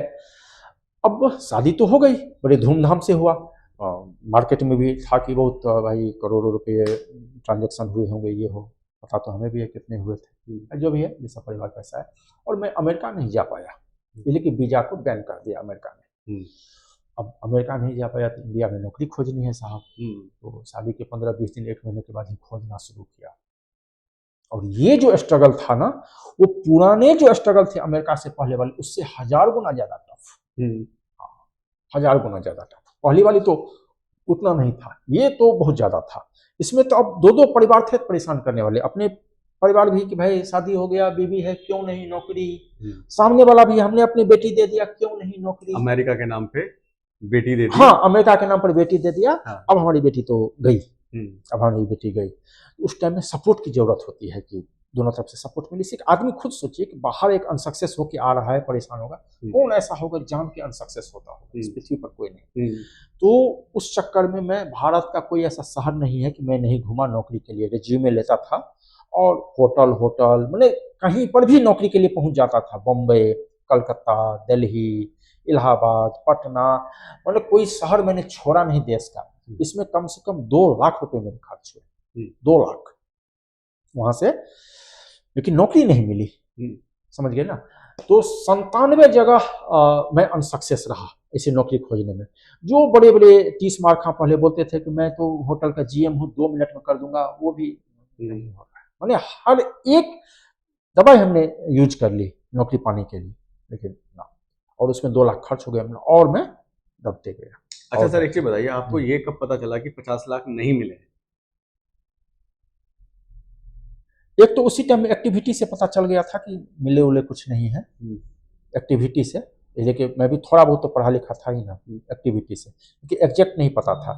बाद में ये पता चला कि खर्च भी जितने हुए हैं ना, वो भी उस पार्टी की तरफ से नहीं हुआ, हमारे पिताजी और वो पार्टी दोनों मिलके खर्च किए हैं। इतना दिन में गलतफहमी में था कि वो पार्टी ने खर्च कर दिया। जिस समय आपका वीजा बैन हुआ उस समय आपको ये तो लगा होगा ना कि चलो ठीक है 50 लाख तो है ही, उसी से हम कुछ 10-20 लाख रुपए हमारे पास आ जाएंगे और हम वो तब तक समझ में आ गई थी। जब शादी हो गई, उनके घर पर गया ना, स्थिति देख के समझ में आ गई थी कि 50 लाख जिस आदमी के पास रहता है उसका ये रहन सहन तो नहीं रहेगा, उसका रहन सहन तो थोड़ा ऊपर रहेगा। तो वो समझ में आ गई थी, देख के लग गया था कि इन्वेलप इतना कमजोर है तो अंदर मजबून क्या होगी, वो समझ में आ गई। तो फिर सर देहरादून कैसे हुआ आपका आना? वही बता रहा हूँ, 97 जगह में अनसक्सेस हुआ। मैंने देश में घूमते गया अनसक्सेस हुआ। तो 98 जगह जो था वो था सिंगापुर। एक जगह मुझे क्लिक हो गई, एक कंसल्टेंट कोई था जो जहाँ पर सब कुछ हो गया कि सिंगापुर में जा रहा हूँ। मैंने कहा कि अब दुख भरे दिन गए, लेकिन दुख भरे दिन अब शुरू होने वाले थे। मैं पहुंच गया सिंगापुर, उसमें 1-1.25 लाख रुपए खर्च हो गए। वो भी पैसा पिताजी ने ही दिया था। अब पिताजी भी अपनी प्रतिष्ठा बचाने में लग गए थे कि अब अपनी प्रतिष्ठा बचाओ, तो जो मांगता है दे दो। और मैं इतना स्वाभिमानी आदमी था कि मैं अंतिम वक्त में पिताजी को बोलता था, अदरवाइज मुझे लगता था कि ये गलत है, पिताजी से एक बुढ़ापे में क्यों मांगूंगा, लेकिन करता क्या हो, कोई रास्ता नहीं था। मैं पहुंच गया सिंगापुर में नौकरी ज्वाइन किया, सब कुछ ठीक हो गया। 10-15 दिन रहा होगा सिंगापुर में। 10-15 दिन के बाद एक दिन मैं अपने आवास का दरवाजा जैसे ही खोला तो 5-7 आदमी आए और बोले क्या कि मैं आपको डिटेन कर रहा हूँ, मैं पुलिस में हूँ, सिंगापुर पुलिस से, मैं आपको थोड़ा डिटेन करूँगा। मैंने पूछा कारण? तो बोले क्या कि आप तो पूरे दुनिया में वो ड्रग्स और ये सब बेचते हो। तो मैंने बोला नहीं। तो उसने एक फ़ोटो दिखाई मुझे, बोला कि सुब्रमण्यम, ये सुब्रमण्यम है। वो फोटो जो मैंने देखा तो 90% मुझसे मिलता जुलता फोटो था। 90% मुझसे मिलता जुलता वो फोटो था। तो मैंने बोला कि नहीं, I am Siddharth not Subramaniam. तो उसने बोला कि नहीं, नाम आप चेंज कर दिए होंगे। तो मुझे दिमाग में उसी टाइम में आया कि शाहरुख खान हैं, वो एक्टर हैं, या बहुत सारे हैं जो विदेश जाते हैं एयरपोर्ट पर, उनको 5-6 घंटा डिटेन कर लिया जाता है नाम के चक्कर में। तो हमने सोच लिया कि अब यदि सिंगापुर में रहा तो ये डिटेन अब मुझे शायद जिंदगी का हिस्सा बन जाएगा। सुब्रमण्यम को खोजते खोजते सिद्धार्थ को आके ये खोजेंगे रोज। हमने उसी टाइम में बोला कि विदिन 3 आवर्स आपको सिंगापुर से निकल जाना है। तो मैं सिंगापुर में एज इट इज बस उसी टाइम में टिकट लिया और सिंगापुर से इंडिया वापस आ गया। मतलब वहाँ भी अनसक्सेस हो गया। अच्छा सर, यहाँ पर आपने ये क्यों नहीं सोचा कि यार गाँव में जाऊँगा तो फिर और बुरे हाल होंगे? अब सिंगापुर में मान लो कि हम पुलिस के कस्टडी में चले जाते हैं, सिंगापुर में पुलिस मान लो अंदर कर देती है, तब तो ये सर्टिफाइड हो जाऊंगा कि मैं चरस, गांजा, हकीम, गलत आदमी हूँ, ये तो सर्टिफाइड हो जाएगा। आपकी लाइफ से एक चीज तो सीखने को मिलती है कि आप बड़े कैलकुलेटिव आदमी हैं। अगर आप दुखी हो तो आप ऐसी जगह जाओगे जहां पर आपको और ज्यादा आपसे भी दुखी लोग मिलेंगे कि चलो ठीक है, आप सेटिस्फाई हो गए जी। उससे, है ना। तो ये चीज बड़ी सीखने वाली है और बड़े बिल्कुल। मजेदार भी है कि बिल्कुल। हम अगर लाइफ को ऐसे ही कैलकुलेट करते रहे कि यार ज्यादा नुकसान किस में है, तो हम आगे बढ़ते जाएंगे कहीं ना बढ़ते कहीं। जाएंगे। और दूसरा ये भी दिमाग में रखना चाहिए, दुनिया का सबसे बड़ा ज्ञान एक ही है कि आप ज्ञानी नहीं हो और आप ही ज्ञानी नहीं हो। यदि ये ज्ञान आपको हो गया ना, तो समझ लीजिए आप दुनिया के सबसे बड़े ज्ञानी व्यक्ति हैं। तो वहां से जब इंडिया आया तो अब तो और दब चुका था, 1 लाख रुपए कर्ज और हो चुकी थी और बेइज्जती। यदि वहां मान लीजिए कस्टडी में चला जाता, अंदर चला जाता, पत्नी भी तो थी ना, और सर्टिफाइड हो जाता, मैं सर्टिफाइड कि मैं तो हूँ ऐसा है। तो सर्टिफिकेशन से बचने के लिए मैं इंडिया आया। एक हमारे रिश्तेदार में ही अपने भाई ही होते, मुंबई में गवर्नमेंट जॉब में थे, उनके यहाँ पर चला गया। 10-15 दिन रहा वहाँ पर। इसे कोई रास्ता था नहीं अपने पास, जेब में 1 रुपये नहीं है। तो वहाँ पर हमने कहा कि चलो नौकरी चाकरी शुरू करते हैं, फिर खोजते हैं। तो वहाँ से मैंने एक दिन देखा कि एडवर्टीजमेंट निकली है पीएनबी बैंक के एटीएम के गार्ड के लिए। तो मैं उसमें चला गया इंटरव्यू देने। इंटरव्यू दे दिया। 12,000 रुपये 12 घंटे की सैलरी। मैंने जोड़ लिया कि 8,000 रुपये रहने में खर्च होंगे, 4,000 रुपये बचत करूंगा, वाइफ को भी लेके आ जाऊंगा, जिंदगी यहाँ से शुरू करता हूँ, कोई बात नहीं। जब भगवान राम जंगल में भीख मांग सकते हैं, महाराना प्रताप ऐसे हो सकते, तो हम भी एटीएम का गार्ड का नौकरी कर लेंगे, क्या हो जाएगा। कुछ दिन की वक्त की बात है, कुछ दिन में ये वक्त बीत जाएंगे। या लास्ट में 2 लाइन इंग्लिश निकल गई एटीएम गार्ड का इंटरव्यू देने, वो रिजेक्ट कर दिया कि यू आर ओवर क्वालिफाइड, आपको नहीं रखूंगा। तो हमने कहा कि यार किस्मत यहाँ भी गचा दे गई। हमसे इंग्लिश अच्छे के लिए बोल दिया, वो उसको लगा कि ये गार्ड का नौकरी कहाँ से करेगा, भाई साहब इसको हटा दिया। तो हटा दिया। तो अब मैं इतना डिप्रेस्ड हो गया कि वहीं पर एक चिकन की दुकान थी।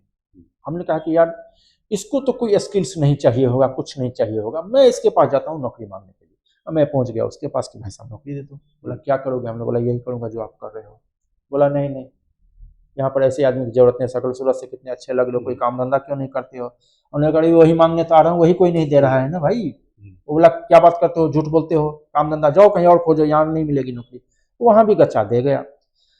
एक प्रयास हमने और किया कि कुछ लोगों को बोला कि भाई साहब आप के घर में मैं खाना वाना बना दिया करूंगा, घर में झाड़ू पोछा कर दिया करूंगा, आप वो दो।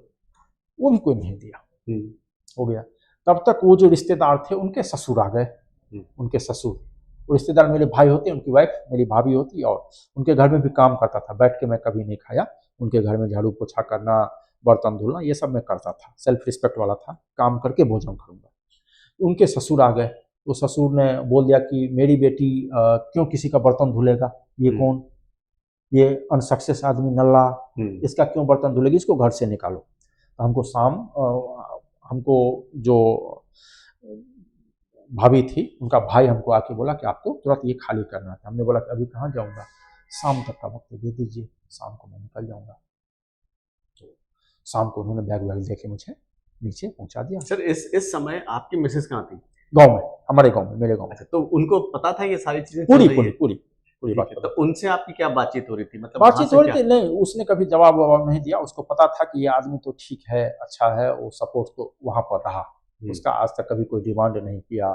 दूसरा कि हमसे ज्यादा तो उसको बेइज्जती किया जाता था, मैं तो गांव में सुनने के लिए था नहीं, तो हमारे बदले कोटे का उसको सुनाया जाता था, हमारे कोटे का उसको सुनाया जाता था। ऐसे ऐसे शब्द सुनाए जाते थे, मैंने बोले जाते थे कि तुम्हारा घर वाला ने गांव में तो पूरी जमीन जायदाद बेच के खा गया, जबकि मैंने तो कुछ भी नहीं बेचा था आज तक, लेकिन बेच के खा गया। उसके पढ़ाई में सब कुछ खत्म हो गए। अब वो लोगों से भी पैसे ले रखे हैं, 1-2 लाख तो ले ही रखा था, 50,000 25,000, लेकिन जिससे लिया था वो या तो बहुत बड़े पैसे वाले थे और अपने बहुत नजदीकी थे। उन्होंने भी, जिनसे लिया था उन्होंने भी हमारे पिताजी से हजारों बार लिए होंगे, तभी मैंने लिया था। समझ गए ना।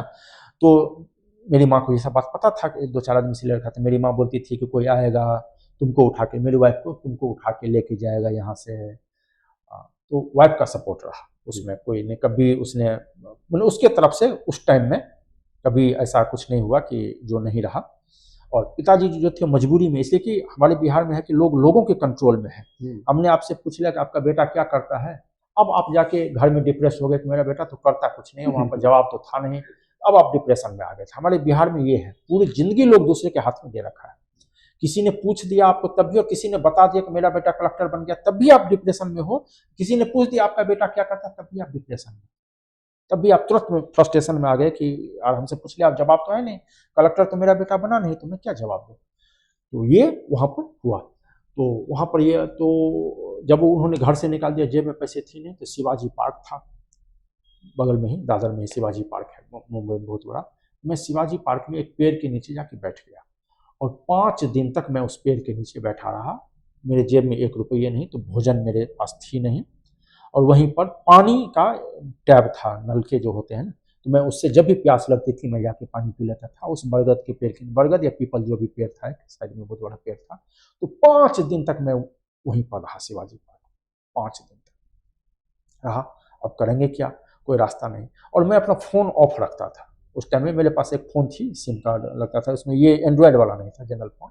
मैं फ़ोन ऑफ रखता था, 24 घंटे में 10-20 मिनट के लिए कभी ऑन कर लेता था, कोई कॉल किया होगा कुछ तो ऐसा देख लेता था।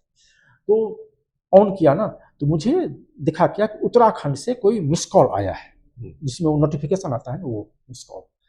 तो मैंने कहा उत्तराखंड से मेरा कोई लेना देना नहीं है, किसने किया होगा। कभी कभी ये भी लगता था किसी ने केस वेस तो नहीं कर दिया, ये बुरा वक्त है तो कुछ भी हो सकता है ये। तो मैंने उस नंबर पर कॉल किया, तो वो मेरे एक दूर के रिश्तेदार का नंबर था। उन्होंने मुझे बोला कि उनको पता था कि मेरी परिस्थिति थोड़ी गड़बड़ है। उन्होंने मुझे बोला क्या कि मैं पुणे में हूँ, आज रात में मैं जाऊंगा वहाँ देहरादून, तो दादर स्टेशन पर ट्रेन आएगी, पुणे से आ रही है, इस कोच में मेरा है, तो मैं एक टिकट और कटवा लेता हूँ, आप इस कोच में आ जाना, आपको देहरादून चलना है। ठीक है, चल देंगे। तो उनके साथ में आया वहाँ से देहरादून आया, और ये मेरा 99वां प्रयास था। देहरादून आया तो दूसरे दिन ही उन्होंने ही किसी के साथ, सॉफ्टेल प्लाजा एक होटल था क्लेमेंट टाउन में, वहाँ जहाँ क्लेमेंट टाउन में रहते थे उनके घर से 3 किलोमीटर होगा, मैं वहाँ पर पहुँचा और मैंने बोला कि साहब नौकरी चाहिए। उन्होंने बिना कोई क्वेश्चन पूछे कुछ उन्होंने 8,000 रुपये पर मुझे नौकरी में रख लिया। 99 प्रयास था मेरा। वहाँ ज्वाइन कर लिया, रात को 12 बजे फ्री होता था, वहाँ से पैदल जाता था, वहाँ से आता था। और इस बीच में मुझे बीपी की प्रॉब्लम हो गई थी, तो मेरा आँख लाल रहता था, सिर में भयंकर दर्द रहता था, लेकिन मैं ये बात किसी को बताता नहीं था, टैबलेट खा के ना करता था। 15-20 दिन काम किया होगा तो एक कॉलेज की एडवर्टीजमेंट मैंने देखा, कॉलेज की एडवर्टीजमेंट, तो मैं वहाँ पर चला गया इंटरव्यू देने, देहरादून में ही गढ़वाल यूनिवर्सिटी से एफिलिएटेड कॉलेज थी, वहाँ पर इंटरव्यू देने चला गया। वो इंटरव्यू में 26 लोग थे, 27वां मैं था, और एक सीट थी और मेरा सिलेक्शन हो गया। शाम को मुझे कॉल है कि आपको पार्ट टाइम के लिए रखा गया है, 4,500 रुपया महीना, सप्ताह में 4 दिन 2 घंटे के लिए आपको क्लास करनी है। ये बात है 2013 की 13 सितंबर, 13 सितंबर 2013 को मैं कॉलेज में एंट्री लिया था। वहाँ मेरा सिलेक्शन हो गया, 14 तारीख से मैं कॉलेज जाना शुरू किया। 15 दिन हुए होंगे तो उन्होंने मेरा परफॉर्मेंस शायद देखा होगा, एनालिसिस किया होगा कॉलेज की मैनेजमेंट, उन्होंने बोला कि आपको फुल टाइम रखा जा रहा है, 9,000 आपकी सैलरी हो गई। तो मैं खुश हो गया कि 9,000। जब ये हुआ तो मैंने सोचा कि अब अपने पत्नी को ले आता हूँ अपने पास, तो फिर मैं गाँव गया, अपने वाइफ को भी ले आया। यहाँ पर एक रूम था मेरे पास, 9,000 सैलरी थी, 2,000 का एक रूम ले लिया था, और बेटी तब तक हो गई थी, मुझे बेटी थी 1-1.5 साल की। तो मेरे पास गैस वैस कुछ नहीं थे घर में, एक छोटा सा गैस, एक बर्तन, जिसमें मैं मेरी वाइफ पहले एक बार चावल बना लेती थी, उस चावल को एक थाली में निकाल लेती थी, फिर उसी में सब्जी बनाती थी, उस चावल के ऊपर वो सब्जी दे देता था, हम तीनों उसी थाली में खा लेते थे। ये अपने पास थाली एक थी बस, वो तीनों उसी में खाते थे। वहाँ से जर्नी हमने शुरू किया अपना। तो अब जर्नी शुरू किया, कॉलेज आ गया, तो कॉलेज में 2 चैलेंजेज हमारे पास थे कि जितनी क्वालिफिकेशन या डिग्री हमारे पास है, इतने में तो इसी कॉलेज में रह सकते हैं, ज़िंदगी में आगे नहीं बढ़ सकते। तो पैरेलल आपको वो भी ठीक करने हैं, पहला चीज़। दूसरा चीज़ कि कॉलेज में यदि परफॉर्मेंस नहीं दिए, लेकिन सेल्फ फाइनेंस कॉलेज है तो आपको तो रेवेन्यू जनरेट करने के लिए एक्स्ट्रा थोड़ा परफॉर्मेंस करना पड़ेगा, तो वो भी कॉलेज को भी बढ़ाना है। तो मैंने कहा कि नहीं, भगवान ईश्वर ने हमको मौका दिया है, यदि क्लिक हमें नहीं हो रही थी, मौका नहीं मिला था, मौका मिला है, इस मौके को मैं भुलाऊंगा, चाहे जो हो जाए, इस मौके को मैं हाथ से जाने नहीं दूंगा। और वो आज तक नहीं जाने दिया। पूरा ये 13वां-14वां साल होगा, 12वां साल 13वां साल, हमने उस मौके को आज तक जाने दिया, अपने कंट्रोल में रखा। तो वहाँ से मैंने शुरू किया। तो वाइफ को मास्टर्स में एडमिशन कराए, अब तनख्वाह तो थी नहीं, पैसे तो थे नहीं, तो हम दोनों क्या करते थे कि रात को असाइनमेंट लिखते थे। जो पैसे वाले के बच्चे होते हैं असाइनमेंट सब खुद नहीं लिखते हैं, तो हम एग्जाम के टाइम में कॉलेज जाते थे और लोगों से पूछते थे, साहब आपके असाइनमेंट हुए कि नहीं हुए? ठीक है, तो पूरी रात में लिख दूंगा। तो बीटेक के एमटेक के जो असाइनमेंट होते थे वो मैं लिखता था 400 रुपये में पर असाइनमेंट, और ट्रेडिशनल सब्जेक्ट जो ह्यूमैनिटीज़ के होते हैं, सोशल साइंस के होते हैं, वो लिखता था 250 में। तो रात के 6-7 असाइनमेंट हम दोनों लिख लेते थे। अमेरिका में मैं एक लैपटॉप खरीद लिया था, वो लैपटॉप अपने पास थी। तो क्या करते थे कि हम लोग बेड पर दोनों लेटते थे, बेटी बीच में थी, सो जाती थी वो, बेड की इस साइड वाइफ, इस साइड में, बीच में बेटी सोई है, वहाँ पर लैपटॉप, और लेट के पूरी रात असाइनमेंट लिखते थे। तो ये करके साल के हम 1 लाख रुपया दोनों वाइफ हस्बैंड हम बना लेते थे, असाइनमेंट बना लेते थे। यहाँ जो तनख्वाह आ रही है उससे पेट चलता था। असाइनमेंट से हम सोचे थे कि दोनों डिग्री बढ़ाएंगे, तो हमने MBA किया, पैसे जमा कर करके MBA, वाइफ को मास्टर्स कराया। फिर हमने MPhil किया, वाइफ को भी MPhil किया। बारी बारी से, एक ही ईयर नहीं होता था, ईयर चेंज हो जाता था। 1 साल हम पैसा जमा करते थे तो ये करते थे, 1 साल उसका करते थे। तो परिवार से कभी हेल्प वेल्प, हाँ पिताजी की तरफ से हेल्प रहता था। पिताजी की ATM कार्ड मेरे पास ही रहते थे कि कुछ इमरजेंसी हो तो निकाल लिया करना, लेकिन सेल्फ रिस्पेक्ट था कि कितना निकालूंगा, क्या निकालूंगा। तो प्रयास करता था कि नहीं निकले, हाँ बच्चा बीमार हो जाएगा, खुद बीमार हो जाऊं, तो ये था मेरे पिताजी की तरफ से। उधर के जो पिताजी थे उनके तरफ से आज तक न कभी कॉल आया, न उन्होंने कभी पूछा, वो कभी हमको एहसास नहीं हुआ कि पिताजी भी होते हैं। पिता कहलाना बहुत बड़ी बात होती है। हाँ, तो पिता आप ऐसे ही अरू गरू को नहीं बोल सकते। तो वहाँ से कभी कोई सपोर्ट वपोर्ट नहीं रहा। एक होता है ना पढ़ाई में ही पूछ लिया कि भाई पढ़ाई, चलो सपोर्ट, तो उनका बस वो सुझाव और दुआ, वो उनके तरफ से मिलता था। सुझाव लंबा चौड़ा और दुआ आप ले लो, कर्म में कभी नहीं। और मैं तो कर्म वाला आदमी था, तो वहाँ से ये किया, वहाँ से ये किया। तब तक इस कॉलेज में जो था, यहाँ मुझे सीखने को बहुत कुछ मिला कि विपरीत परिस्थिति में कैसे अपने टैलेंट को आगे बढ़ाते हैं। तो यहाँ पर मैंने 6 साल बहुत अच्छा परफॉर्मेंस दिया, बहुत बढ़िया परफॉर्मेंस। और मैंने इस कॉलेज का मेरी ज़िंदगी की सफलता में बहुत बड़ा योगदान रहा।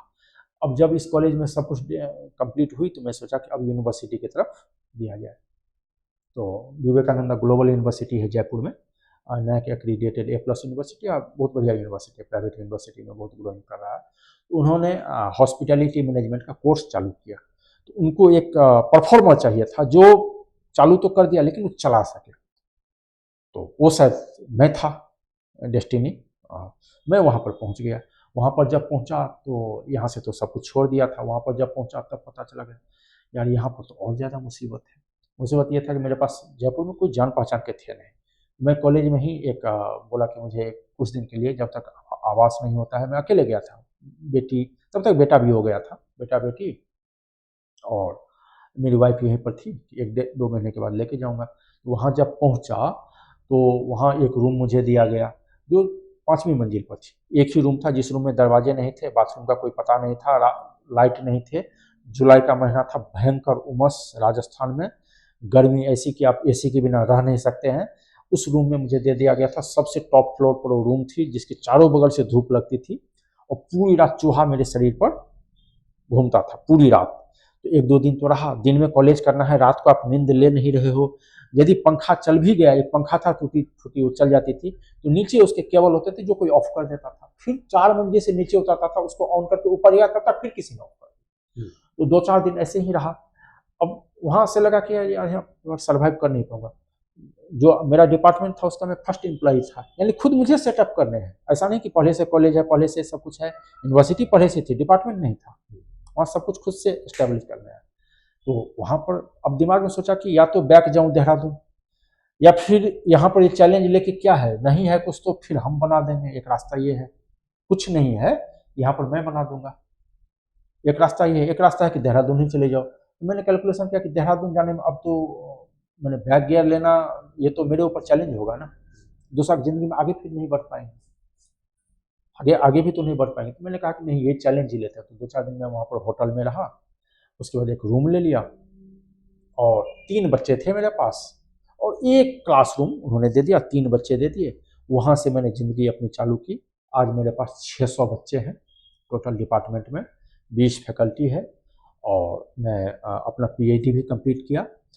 तो विवेकानंद ग्लोबल यूनिवर्सिटी में बहुत सारी चीज़ें हमें सिखाई। जब विपरीत परिस्थिति आती है तो आप सीखना शुरू करते हो। जैसे मैं गया था, मुझे सिलेबस बनाने नहीं आती थी, मैं डिपार्टमेंट का अकेला आदमी था, मेरा कोई वहाँ पर था नहीं मुझे जो बताया। मैं पूरे दिन मान लो सिलेबस बना के 15 दिन मेहनत किया, प्रिंट लेके जाता था सुपीरियर ऑफिसर के पास दिखाने के लिए। 6 महीना तक मैं दिखाते रहा, फर्स्ट पेज से आगे मामला ही नहीं बढ़ा। 600 पेज होते थे, 600 सेकेंड पेज पर वो नहीं पहुंचे। फर्स्ट पेज में 30-40 गलती निकालते थे, बोलते थे जाओ सही करके लो। फर्स्ट पेज में इतनी गलती है तो यही सेम गलती तो सैकड़ों पेज में होगा। तो विपरीत परिस्थिति वो देते थे, उसको मैं लेते गया कि अच्छा विपरीत परिस्थिति है तो इससे बचने का रास्ता क्या है, इसका समाधान का रास्ता क्या है। तो ये मैं सीखते गया। वहाँ पर सपोर्ट भी बहुत सारे लोगों ने किया, कभी तंग नहीं किया कि आपने गलत डिसीजन लिया, आपने जो डिसीजन लिया सही लिया। तो वहाँ से मैं संघर्ष करते करते करते करते यहाँ तक आज तक पहुँचा हूँ। और जो मेरा बुक है ना सर, एक चीज़ बड़ी अच्छी लगी मुझे कि आपने लाइफ में ना कभी बैक गियर नहीं लिया। नहीं, क्योंकि जहाँ भी आप गए तो आपके लिए जो परिस्थिति थी वो सारी विपरीत ही थी, पूरी विपरीत। लेकिन आपने उस चीज़ को, तो मैं अपने व्यूअर से भी यही कहूँगा कि जब आप, पहली बात तो आपको कुछ चीज़ें छोड़नी पड़ती हैं कुछ बड़ी चीज़ को अचीव करने के लिए। बिल्कुल। दूसरी चीज़ ये है कि जब आप दूसरी चीज़ को पकड़ते हैं तो ऐसा नहीं है कि सब कुछ अच्छा ही होगा वहाँ पर। बिल्कुल। वो भी आपके लिए अगेंस्ट जा सकती है वहाँ भी चीज़ें, लेकिन अगर आप डटे रहते हो तो आप सफल होते हो। देखिए, मैंने जिंदगी का जो फॉर्मूला है ना, 2-4 चीज़ हमने अपनी जिंदगी से सीखा है। जैसे दुनिया का महान क्रिकेटर वही बना है जिसको ये पता था कि हर बॉल को नहीं खेलना है और कौन से बॉल को नहीं खेलना है। जिस क्रिकेटर को ये पता चल गया ना, वो सभी क्रिकेटर महान क्रिकेटर बने। सचिन तेंदुलकर क्या हर बॉल पर 6 लगाते थे क्या? नहीं लगाते थे ना, बहुत सारी बॉल उन्होंने छोड़ी ना। जो हर बॉल पर हिट करता है वो आउट होता है, जो हर बॉल पर। तो जिंदगी में आपको ये पता होना चाहिए कितनी चीज को छोड़ना है। यदि आपने हर चीज का जवाब देना शुरू किया, हर चीज को देखना शुरू किया ना, तो आप कुछ नहीं देख पाओगे। आप हजारों चीज छोड़ो। दूसरा चीज, मैं आप ही के ऑफिस आया हूँ यहाँ पर इतना हजारों किलोमीटर का यात्रा तय करके, तो मात्र एक रास्ता पकड़ के आया हूँ। हजारों रास्ता मैंने छोड़े होंगे, क्या सभी रास्ते गलत थे क्या? नहीं थे गलत ना। उस रास्ते पर भी तो कोई जा रहा है, वो रास्ता सही था, उसके मंजिल की ओर वही रास्ता जा रहा होगा। तो आप हजारों चीज को एक साथ हर चीज पर कंट्रोल करना चाहते हो, नहीं। आप एक चीज को पकड़ लो, मात्र सिर्फ एक चीज को, वो आपको मंजिल तक पहुंचा देगी। और निरंतर प्रयास रखो। 3-4 चीजें आपको करनी है। हर चीज में नहीं उलझना है। हर बॉल को खेलने का आप अटेम्प्ट नहीं करो, दुनिया में कोई नहीं कर पाया। आप क्यों प्रयास कर रहे हो कि हर बॉल को मैं हिट करूंगा? नहीं जी, आपको ये पता होना चाहिए कितने बॉल को छोड़ने हैं। यदि आपको ये पता हो गया ना, तो ये अपने आप पता हो जाए कि इस बॉल को खेलना है। और यदि ये दोनों चीज पता हो गई तो आप महान क्रिकेटर बनोगे, आप महान आदमी बनोगे। आपको ये पता होना चाहिए किस चीज को इग्नोर करना है, किस चीज को पकड़ लेना है। हजारों चीज दिन में, हमारे दिन में सैकड़ों घटनाएं होती है। हम यदि हर चीज का रिप्लाई करने लगे, हर चीज का जवाब देने लगे, तो फिर हम सक्सेस नहीं कर पाएंगे।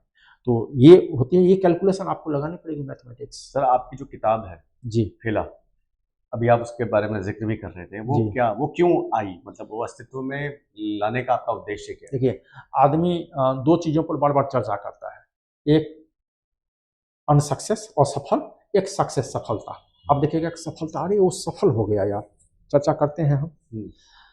सफल और असफल तो जिंदगी का हिस्सा है। हर एक आदमी असफल पैदा हुआ और हर एक आदमी अपने प्रयास से सफल बन सकता है।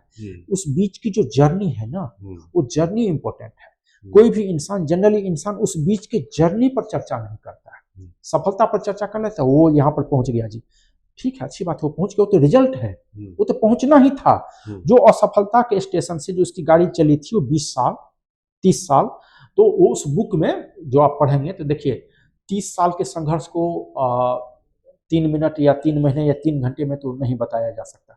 उस बुक में वो संघर्ष लिखा हुआ है। एक असफल आदमी जो आज सफल है, उसने कैसी संघर्ष की होगी। वो संघर्ष जो भी कर लेगा और कांस्टेंट करता रहेगा, वो सफल होगा ही होगा।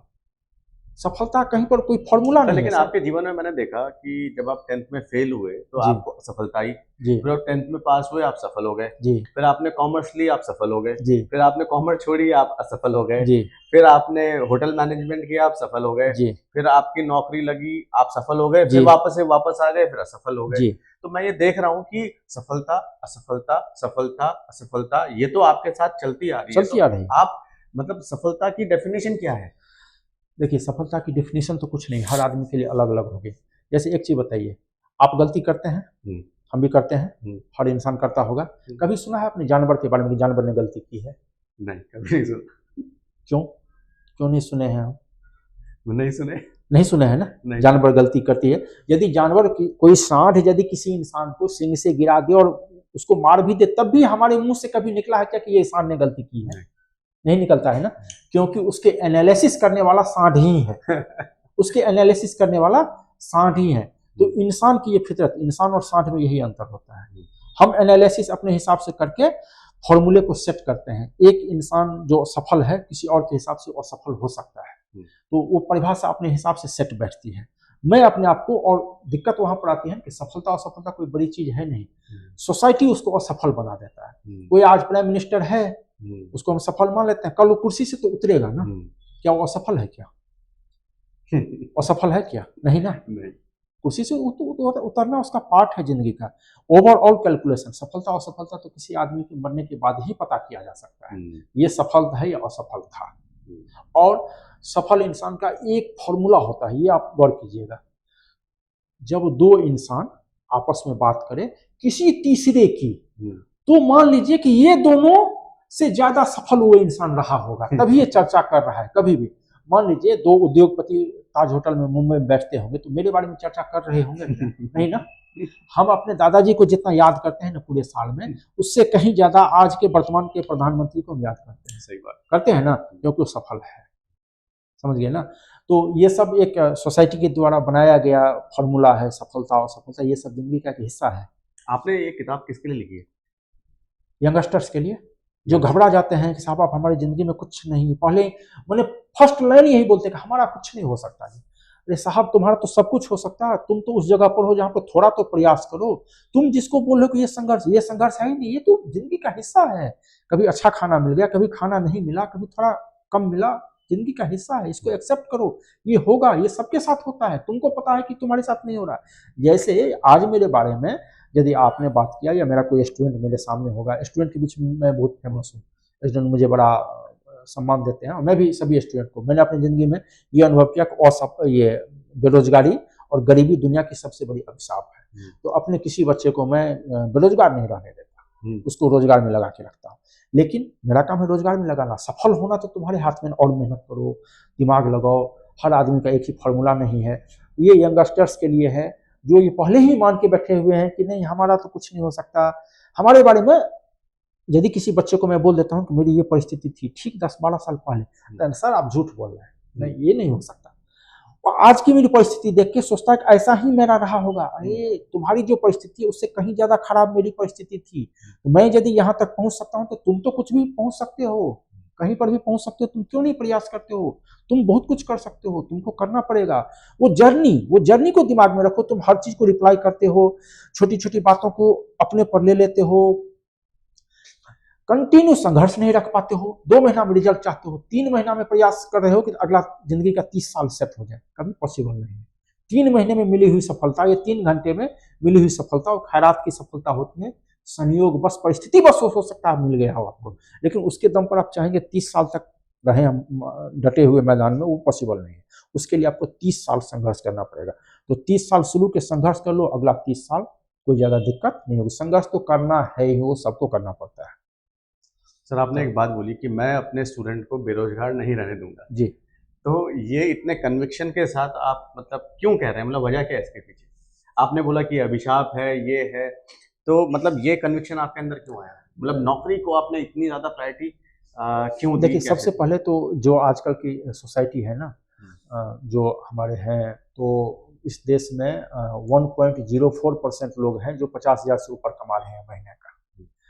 मात्र 1% ही लोग हैं जो 50,000 से ऊपर कमा रहे हैं, 50,000 से नीचे कमा रहे हैं। तो वो जो गांव के परिवेश से एक बच्चा आया जिसके हैंड टू माउथ का प्रश्न है, जिसको दवाई भी प्रॉपर नहीं मिल रही है, हमारे साथ तो बच्चे रहते हैं तो हम देखते हैं, प्रॉपर भोजन नहीं मिल रही है, प्रॉपर कपड़े नहीं है, उसको तो सबसे पहले बहुत बड़ा ख्वाब अभी नहीं दिखा सकता मैं कि तुम बहुत बड़े। पहला स्टेप उसको यह है कि उसको स्टेबल करो, पहले उसके परिवार को स्टेबल करो। उसके घर में कम से कम जो बेसिक नीड्स हैं, उसका कपड़ा, उसके घर में खाना बने, उसके माँ बाप का कपड़ा, उसको छोटा सा घर रहने को हो जाए। तो इसके लिए सबसे पहले जरूरी है कि एक नौकरी उसको मिले, ठीक ठाक तनख्वाह मिल जाए। तो हमारे बच्चे, सैकड़ों बच्चे हमारे विदेश में हैं, सैकड़ों बच्चे, हम विदेश भी भेजते हैं बच्चे को नौकरी के लिए कि जाओ नौकरी करो, तो वहाँ थोड़े ज़्यादा पैसे मिलते हैं।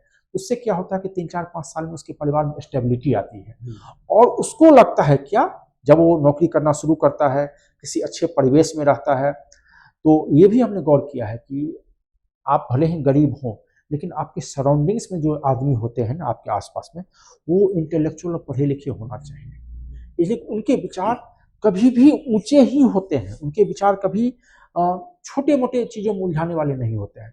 तो सबसे पहले हमारा प्रयास होता है कि बच्चे जिस परिस्थिति से आए हैं, गांव से आए हैं, 15-18 साल वहाँ रह के 2 साल 3 साल के बाद किसी अच्छे जगह जाएंगे, तो 3 साल 4 साल जो हमारे पास रहेगा उसमें इसको इतना ग्रूम करूँ उस जगह रहने लायक ही हो जाए। उस जगह रहने के बाद इसका जो थॉट जो है ना, पैसे आने शुरू होंगे, इसके सराउंडिंग्स में अच्छे विचार वाले आएंगे, इसकी थॉट प्रोसेस चेंज होगी। इसकी थॉट प्रोसेस चेंज होगी तो ये अपने घर पर, अब थॉट प्रोसेस अच्छा हो जाए और घर में पैसा ही नहीं हो तो फिर हम कुछ नहीं कर सकते। तो पैसा भी घर में जाएगा और थॉट प्रोसेस भी जाएगी। तो 3-4 साल में इसके घर का स्टेटस ठीक होगा। उसके बाद जैसे ही ठीक होगा, तुम्हें पता चला दुनिया में कि तुम्हारी स्टेटस क्या है, और तब तक तुम इतने सक्षम हो चुके हो कि तुम अब अपनी ज़िंदगी को आगे बढ़ा सकते हो, तो वहाँ से बढ़ाना शुरू करता है। यदि वहीं पर कट कर दो आप ना कि नहीं जी अब तो तुम गाँव जाके बेरोजगार हो गए, तो 6 महीना गाँव में रह गया ना, तो वो फिर ज़िंदगी में कुछ कर नहीं सकता।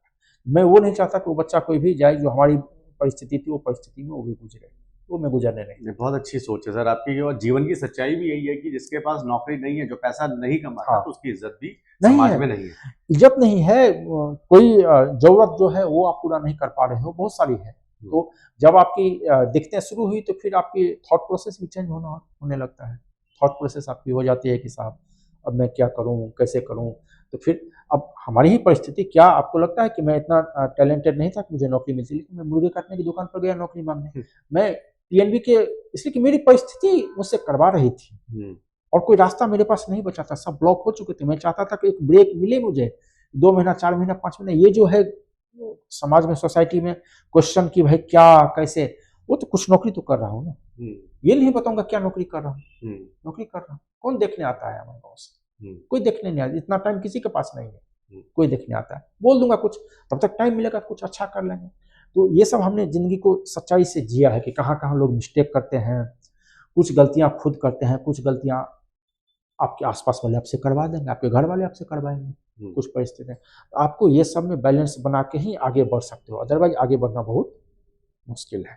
सर आप पब्लिक स्पीकिंग में भी काफ़ी अच्छे दिख रहे हैं, प्लस आपकी जो मुहिम है कि बेरोजगार नहीं रहने दूंगा जी, क्या आपका सपना राजनीति में आने का है? देखिए राजनीति में कभी जाऊंगा नहीं, यदि कोई लेके जाएंगे तो चला जाऊंगा, कोई यदि ऐसा लेकिन मुझे वोट तो कोई देंगे नहीं इस देश में। नहीं, आपकी सर स्टोरी बहुत अच्छी है। देखिए 2 चीजें मेरे पास ऐसा है जिस 2 को वोट कोई नहीं देता है। 2 चीजें मेरे पास हैं जो 2 को कोई इस देश में वोट नहीं देता। एक तो मैं जाति से ब्राह्मण हूँ, पहला मेरी तो आबादी वैसे ही कम है, इसलिए इस देश में जाति के आधार पर वोट मिल रही है। दूसरा मैं इंटेलेक्चुअल हूँ, ये दोनों चीजों को इस देश में वोट नहीं मिलती है। लेकिन मैं तो सच्चाई पर बात करूंगा ना, मैं तो अपने स्टूडेंट को सच्चाई बताता हूँ। मैं छुप छुप के कब तक आप सही हो, आप सब कुछ सही ही करो, ये बोल के मैं कब तक निकलूंगा। आपको सच्चाई यदि 20 साल 18 साल की एज में बता दूंगा तो 25 साल तक आप सतर्क हो जाओगे। मुझे बताइए कि सच्चाई की यू आर अनसक्सेस, जिंदगी में तुम्हें अनसक्सेस ही रहोगे, तुम कुछ नहीं कर सकते हो, तो उसको मैं सक्सेस कर दिया। मुझे बताई गई, मैं उन सभी लोगों का बहुत शुक्रगुजार हूँ जिन्होंने अपनी जिंदगी में हमें जगह नहीं दी या अनसक्सेस बोला या परेशान किया। मैंने इतनी परेशानी जिंदगी में हुई है कि आप सोच नहीं सकते हो, लेकिन मैंने हार नहीं मानी। हर सुबह उठता था कि चलो एक दिन अब ज़्यादा टाइम मिला तो अब मैं ज़िंदगी में आगे बढ़ूंगा, और मैं वहाँ से आगे बढ़ते गया, रुका कभी नहीं। रिजल्ट आज आएगी मोटिवेशन के लिए, हमारे पास हजारों चीज़ें हैं। बहुत सारे तो ऐसे भी बच्चे हैं ना जिसके माँ बाप बचपन में ही गुजर गए, उसके बाद भी वो कलेक्टर बनता है, कमिश्नर बनता है, राष्ट्रपति बनता है, प्रधानमंत्री बनता है, कुछ ना कुछ बनता तो है ना। वो यदि बन सकता है तो मैं क्यों नहीं बन सकता हूँ। मुझसे ज़्यादा परिस्थिति बेकार हजारों लाखों आदमी के हैं, मेरी परिस्थिति बेकार थी तो मैं करूँगा। तो राजनीति में मैं कभी आऊँगा तो नहीं, इसलिए कि मुझे पता है कि राजनीति मेरी एज ज़्यादा होगी नहीं, कभी भी मैं जा सकता हूँ, इसलिए कि मैं खुश नहीं रख सकता। या तो लोग सच्चाई स्वीकार करेंगे या फिर खुश रहेंगे, दोनों काम एक साथ नहीं हो सकते। तो मैं खुश कर नहीं सकता, मैं सच्चाई पर। तो यदि कभी आना होगा, कोई ऐसे होंगे जो जिनको रिजल्ट चाहिए कुछ परिवर्तन के लिए, लेकिन मैं रिजल्ट ओरिएंटेड आदमी हूँ, मुझे ज़्यादा वो प्रोटोकॉल में नहीं फंसता हूँ। ये प्रोटोकॉल है, कोई प्रोटोकॉल, जिंदगी का सबसे बड़ा फॉर्मूला ये है कि जिंदगी का कोई फॉर्मूला नहीं है। सर आपकी कहानी को देखकर आपने एक बार भी किसी को भी ब्लेम नहीं करा कि मेरे माँ बाप जिम्मेदार या मेरे कॉलेज जिम्मेदार या कंपनी जिम्मेदार या सरकार जिम्मेदार? कोई नहीं। आजकल का युवा अगर नौकरी नहीं मिल रही है तो साफ साफ कहता है कि हमारी सरकार जिम्मेदार है कि हम बेरोजगार हैं। उन युवाओं के लिए को आप क्या संदेश देना चाहेंगे? यही तो गलत कर रहे हैं, वो जिसको जिम्मेदार मान रहे हैं ये उम्मीद करें कि वो सही करेंगे। भाई साहब यही ज्ञान आपको होना कि आप जिम्मेदार हो, आप अपने आप को सही करो। नौकरी करने के लिए आपको सही होना पड़ेगा, न कि सरकार को। आप यहाँ के युवा क्या करते हैं, सोसाइटी में ये कल्चर है, पूरे जिंदगी वो दूसरे को करेक्शन करते हैं। आप में ये गड़बड़ी है, आप में ये गड़बड़ी है, आप में ये गड़बड़ी है, आप में ये गड़बड़ी है। मान लो 20 साल तक हमें लोगों ने बोला कि आप में ये गड़बड़ी है। अब आप एक दिन में 10 गलतियां हमें लोगों ने बोला, 10 में से एक तो मैं सुधार कर लिया, मैंने नोटिस कर लिया, हाँ यार ये बात तो सही है, इसने बोला कि गलत है। 10 साल तक मैंने सुधार करते गया अपने आप में। कभी इसने 10 गलतियां बताई, कभी इसने 10-20 गलती तो मैंने सुधार कर ली। अब ये बताइए कि मैं आगे बढ़ जाऊंगा या पीछे रहूंगा? मैं अपनी कॉपी यदि सुधार करते गया, मेरी कॉपी आप चेकिंग कर रहे हो बार बार और मुझे बता रहे हो कि कॉपी में ये गलतियां हैं, ये गलतियां हैं, ये गलतियां हैं, ये गलतियां हैं, तो अगली बार तो गलतियां मैं करूंगा नहीं। ऐसा यदि 10 साल तक किया, अब बताइए कि वो कॉपी में जितना लिखा रहेगा 100% सही ही लिखा मिलेगा ना? अब मैं आगे बढ़ गया कि आप आगे बढ़ोगे, इसलिए कि आप दूसरे का करेक्शन कर रहे थे जिंदगी में, मैं अपना करेक्शन कर रहा था। तो जब तक आप दूसरे का करेक्शन करेंगे आपकी कॉपी का नंबर नहीं बढ़ेगा। आपको अपने कॉपी में की गलतियों को सही करना है। तो जितने युवा हैं वो यदि ये बोलते हैं कि सरकार कोई जिम्मेदार नहीं है, आप जिम्मेदार हो। सरकार की जिम्मेदारी नहीं है नौकरी देगी, सरकार का जिम्मेदारी नहीं है। आप पहले तो एक बार तो प्रयास करो। आप तो प्रयास ही नहीं किया, आपने तो, आपको बचपन से ये सिखाया गया कि सरकार का काम है नौकरी देना, उसका काम है, सरकार का काम नौकरी देना नहीं। सरकार का 4 ही काम होता है, विदेश देखना, वित्त देखना, रक्षा देखना और घर में शांति रहे, गृह देखना। सरकार की 4 ही जिम्मेदारी होती है, उसके बाद कोई जिम्मेदारी सरकार की नहीं होती है। हाँ, विभाग बन गए हैं, सेटलमेंट करना होता है लोगों को, तो मंत्री विभाग बना दिए गए। आप सबसे पहले आप सरकार हो, आप भगवान हो, अपने आप को आप कर्म में डूबो।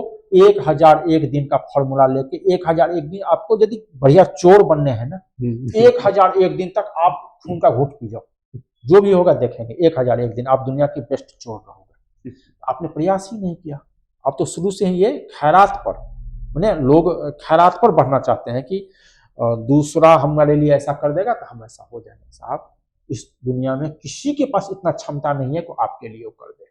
सिर्फ आप में वो क्षमता है कि आपके लिए कर दे। यदि दूसरे में क्षमता होती तो हर प्राइम मिनिस्टर का बेटा प्राइम मिनिस्टर बनता, हर कलेक्टर के बेटे कलेक्टर बनते और हमारे जैसे गांव में तो बैठे रह जाते। बहुत अच्छा विचार है सर कि खुद को करेक्ट करना है, खुद को करेक्ट करना है, दूसरे को करेक्ट नहीं करना। बिल्कुल नहीं। यदि 1 सेकंड भी आप सोच रहे हो कि दूसरा गलत है, उसको ये सही करना चाहिए था, तो आप अपने पैर पर कुल्हाड़ी मार रहे हो। आप अपना कंपटीटर खुद सही कर रहे हो। जिंदगी में बढ़ना यदि आपको है तो आपके कॉपी को आपको सही करना है, सामने वाले को नहीं। सामने वाला सब सही है ये मान के आपको चलना है। एक चीज बताइए, एक जिंदगी की सच्चाई आपको बताता हूँ। मंदिर जाते हैं ना, सब जाते हैं, भगवान को मांगते हैं, पूरा पूजा करते हैं। उसके बाद हर कोई अपना कुछ न कुछ मन्नत मांगता है। भगवान इस केस में जितवा देना, भगवान बेटा नहीं है बेटा दिला देना, भगवान ये गर्लफ्रेंड दिला देना, भगवान एग्जाम में पास करा देना, भगवान कलेक्टर बना देना, यही सब मांगता है ना।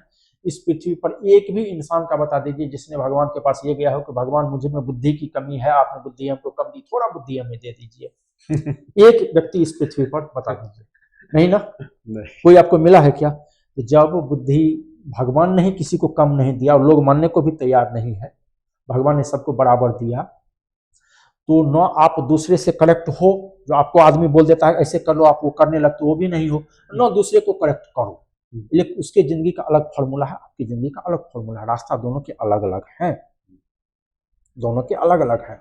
तो सेम फॉर्मूला कभी लागू नहीं करो। न उनसे आप ज्ञान लो, न उनके हिसाब से चलो, न किसी को ज्ञान दो, ऐसे आपको चलना है। सर आपकी किताब थैला कहाँ मिलेगी सर, कैसे हम? अभी तो लास्ट कंडीशन में है, मैंने 10-15 दिन में मार्केट में आ जाएगी। उसके बाद अमेजन पर, फ्लिपकार्ट पर जितनी पॉसिबिलिटीज हैं अवेलेबल कराने के, वो मैं कराऊंगा।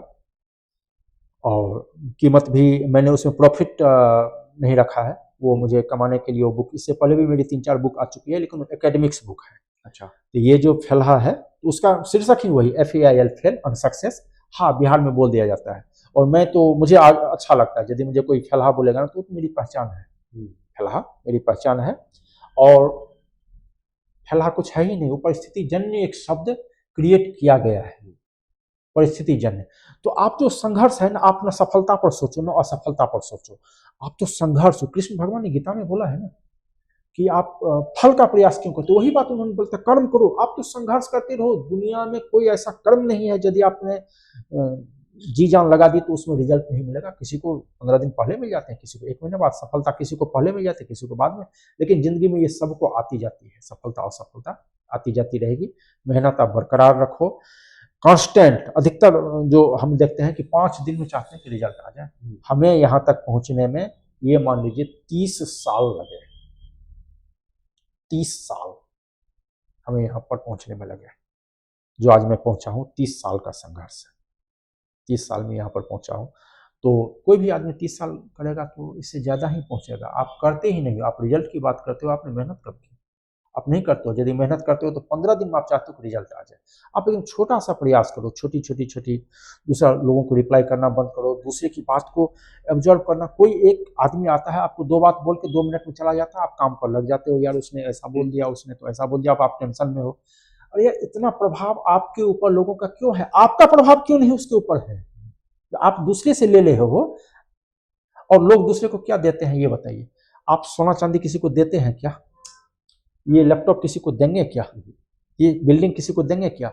आप फ्री में किसको देते हैं? क्या देते हैं? यहाँ का कचरा देते हैं ना। जब झाड़ू पोछा आप कर लेते हो, जो चीज काम का नहीं रहता है तो आप कबाड़ वाले को दे देते हो ना कचरा। तो फ्री में कचरा ही दी जाती है। यदि कोई आदमी आपको फ्री में कुछ दे रहा है, कोई भी, चाहे वो परिवार के सदस्य क्यों ना हो, देंगे तो अपने ही। बाहर वाले तो कोई आ नहीं रहे, दूसरे शहर का लोग आपको क्यों देगा आके? देंगे अपने ही। और दी जाती है क्या फ्री में? कचरा। कोई भी खुद सोचिए ना, कोई भी आदमी को ये फॉर्मूला पता, यदि मुझे ये फॉर्मूला पता चल जाए कि ये फॉर्मूला से कलेक्टर बनी जाती है, तो आपको लगता है कि मैं खुद और अपने बेटे के अलावा इस पृथ्वी पर किसी को दूंगा? तो फॉर्मूला दूंगा क्या? यदि मुझे कोई फॉर्मूला पता चल जाए करोड़पति कैसे बने जाते हैं, आपको लगता है कि मैं अपने और अपने बच्चे के अलावा इस जिंदगी में किसी को दूंगा? भाई साहब, आपको वही चीज दी जा रही है जो झाड़ू पोछा में फेंका जाता था, कचरा। वो कचरा आपको दे दी गई, उसको आप गठरी बांध के बैठे हुए, उन्होंने कचरा दी। भाई साहब, फेंकने की थी। यदि उसकी थोड़ी भी वैल्यू होती ना, उससे में कोई ऐसा फॉर्मूला होता जिससे परमाणु बम बन जाए, उस कोई ऐसा फॉर्मूला होता जिससे करोड़पति बन जाओ, कोई आपको नहीं देगा। चाहे कोई भी हो, आपको नहीं देगा।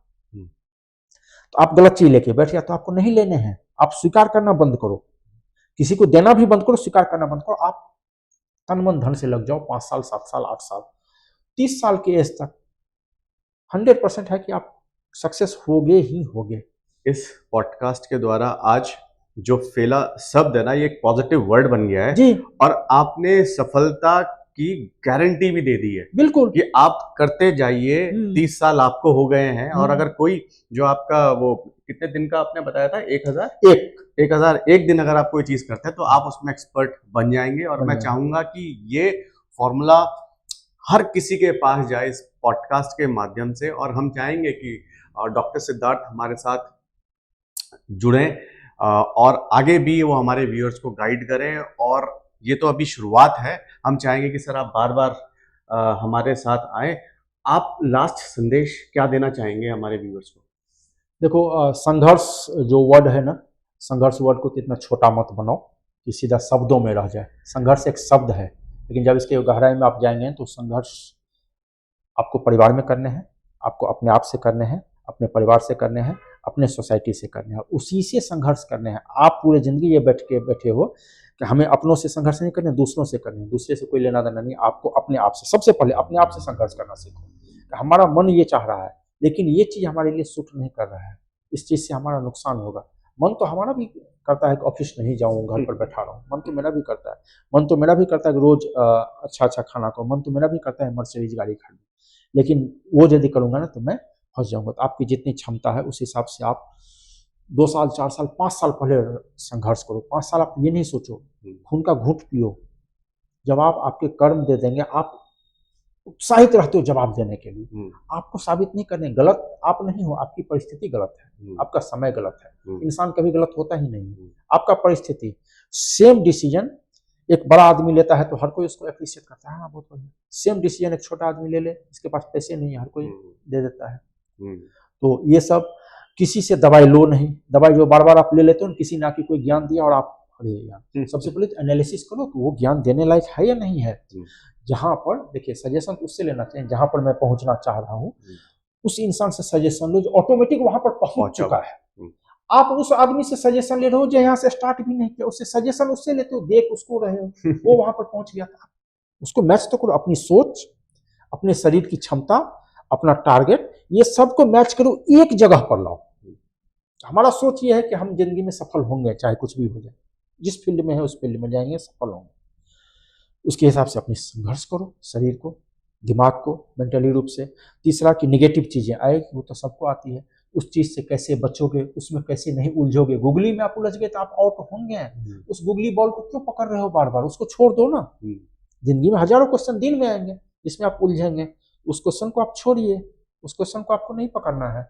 तो इस समय अधिकतर आदमी इसी समय उलझ जाता है और जिंदगी भर वो दूसरे पर ब्लेम करता है कि दूसरा ने ऐसा किया होगा, उसने हमको होने नहीं दिया। अरे यार, आप खुद को नहीं होने दिए, दूसरा आपका कोई कुछ नहीं बिगाड़ सकता। इस पृथ्वी पर कोई ऐसा इतना शक्तिशाली नहीं है जो आपको हिला सके, आपको बर्बाद कर सके। आपने अपने आप को बर्बाद किया है। ये जिस दिन आपने मान लिया उस दिन आप सक्सेस हो गए। 100% रिस्पॉन्सिबिलिटी आपकी है, आपकी है, अच्छाई बुराई दोनों में। ऐसा भी नहीं कि यदि मैं सक्सेस हो गया तो ये सक्सेस मैं बोलूंगा कि किसी और के, भगवान ने हमको दिला दिया। भगवान का काम ये सब नहीं है।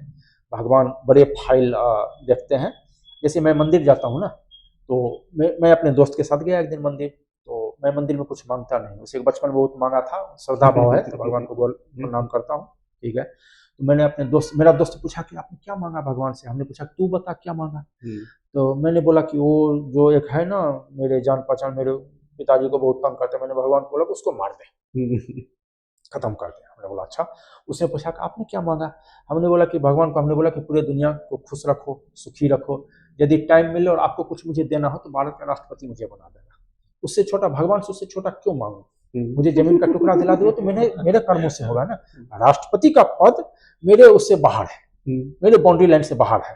तो यदि भगवान, या तो बहरा होगा भगवान, तो न तेरी बात सुनेगा न मेरी बात सुनेगा। यदि सुनेगा तो तेरे कहने से तेरे पड़ोसी को मार देगा और मेरे कहने से मुझे राष्ट्रपति बना देगा। यदि मैं राष्ट्रपति बन गया तो पड़ोसी तो ऐसे ही मर गए, उनकी आवाज मेरे तक पहुंच कहाँ रही है। तो मैं दूसरे को बर्बाद करके मैं आबाद कैसे हो सकता हूँ। यदि मांगना ही है तो अपने लिए मांगू ना, अपने लिए मांग लू। भगवान बहरा होगा तो किसी का नहीं सुनेगा, बहरा नहीं होगा तो तेरी भी सुनेगा, मेरी भी सुनेगा, मुझे राष्ट्रपति बनाएगा। तेरे पड़ोसी बनने से तेरा क्या भला होगा। नहीं, भला तो कुछ नहीं होगा। तो यार दूसरे को क्यों बर्बाद करना चाहते हो। तुम तो आबाद हो, तुम अपने लिए क्यों नहीं मांगा। तुमको यदि भगवान से मांगना है तुम अपने लिए मांग देता ना, भगवान मुझे सफलता दीजिए, सद्बुद्धि दीजिए, थोड़ा आगे बढ़ो, ये मांग लेता। ये नहीं मांगता है। तो आदमी जनरली इसी में फंसता है, दो चार चीजों में फंसता है। यंगस्टर्स हो, मतलब बुढ़ापे तक वो फंसते रहता है। बुढ़ापे में जब वो उसको पता चलता है कि हमने तो गलत कर दिया है। एक तो गुगली बॉल में फंसना, किसी ने आके कुछ दे दिया, आप उसमें फंस गए, अब लगे हुए हैं। भाई साहब आपको नहीं फंसना, बॉल छोड़ने की होती है। किसी से कुछ लो ही नहीं, ना किसी को ज्ञान दो, ना आप करेक्शन करो, ना किसी के हिसाब से आप करेक्शन हो। आप अपना कर्म करते चलो, सफलता आपको मिलेगी। पेशेंस रखो, 4-5 साल। बहुत बहुत धन्यवाद सर आपका। Thank you. मेरी कहानी मेरी जुबानी में आने के लिए। और आज इस पॉडकास्ट के जरिए काफ़ी सारे लोगों का जो नज़रिया है लाइफ को जीने का, वो बदलने वाला है। और मैं चाहूँगा कि सर आप फिर से हमारे पॉडकास्ट में आएँ और एक बार फिर से आपको तहे दिल से मैं धन्यवाद कहूँगा। और आपकी जो किताब आने वाली है उसमें भी आपको 100% सफलता मिलेगी। धन्यवाद। Thank you sir, thank you sir, thank you.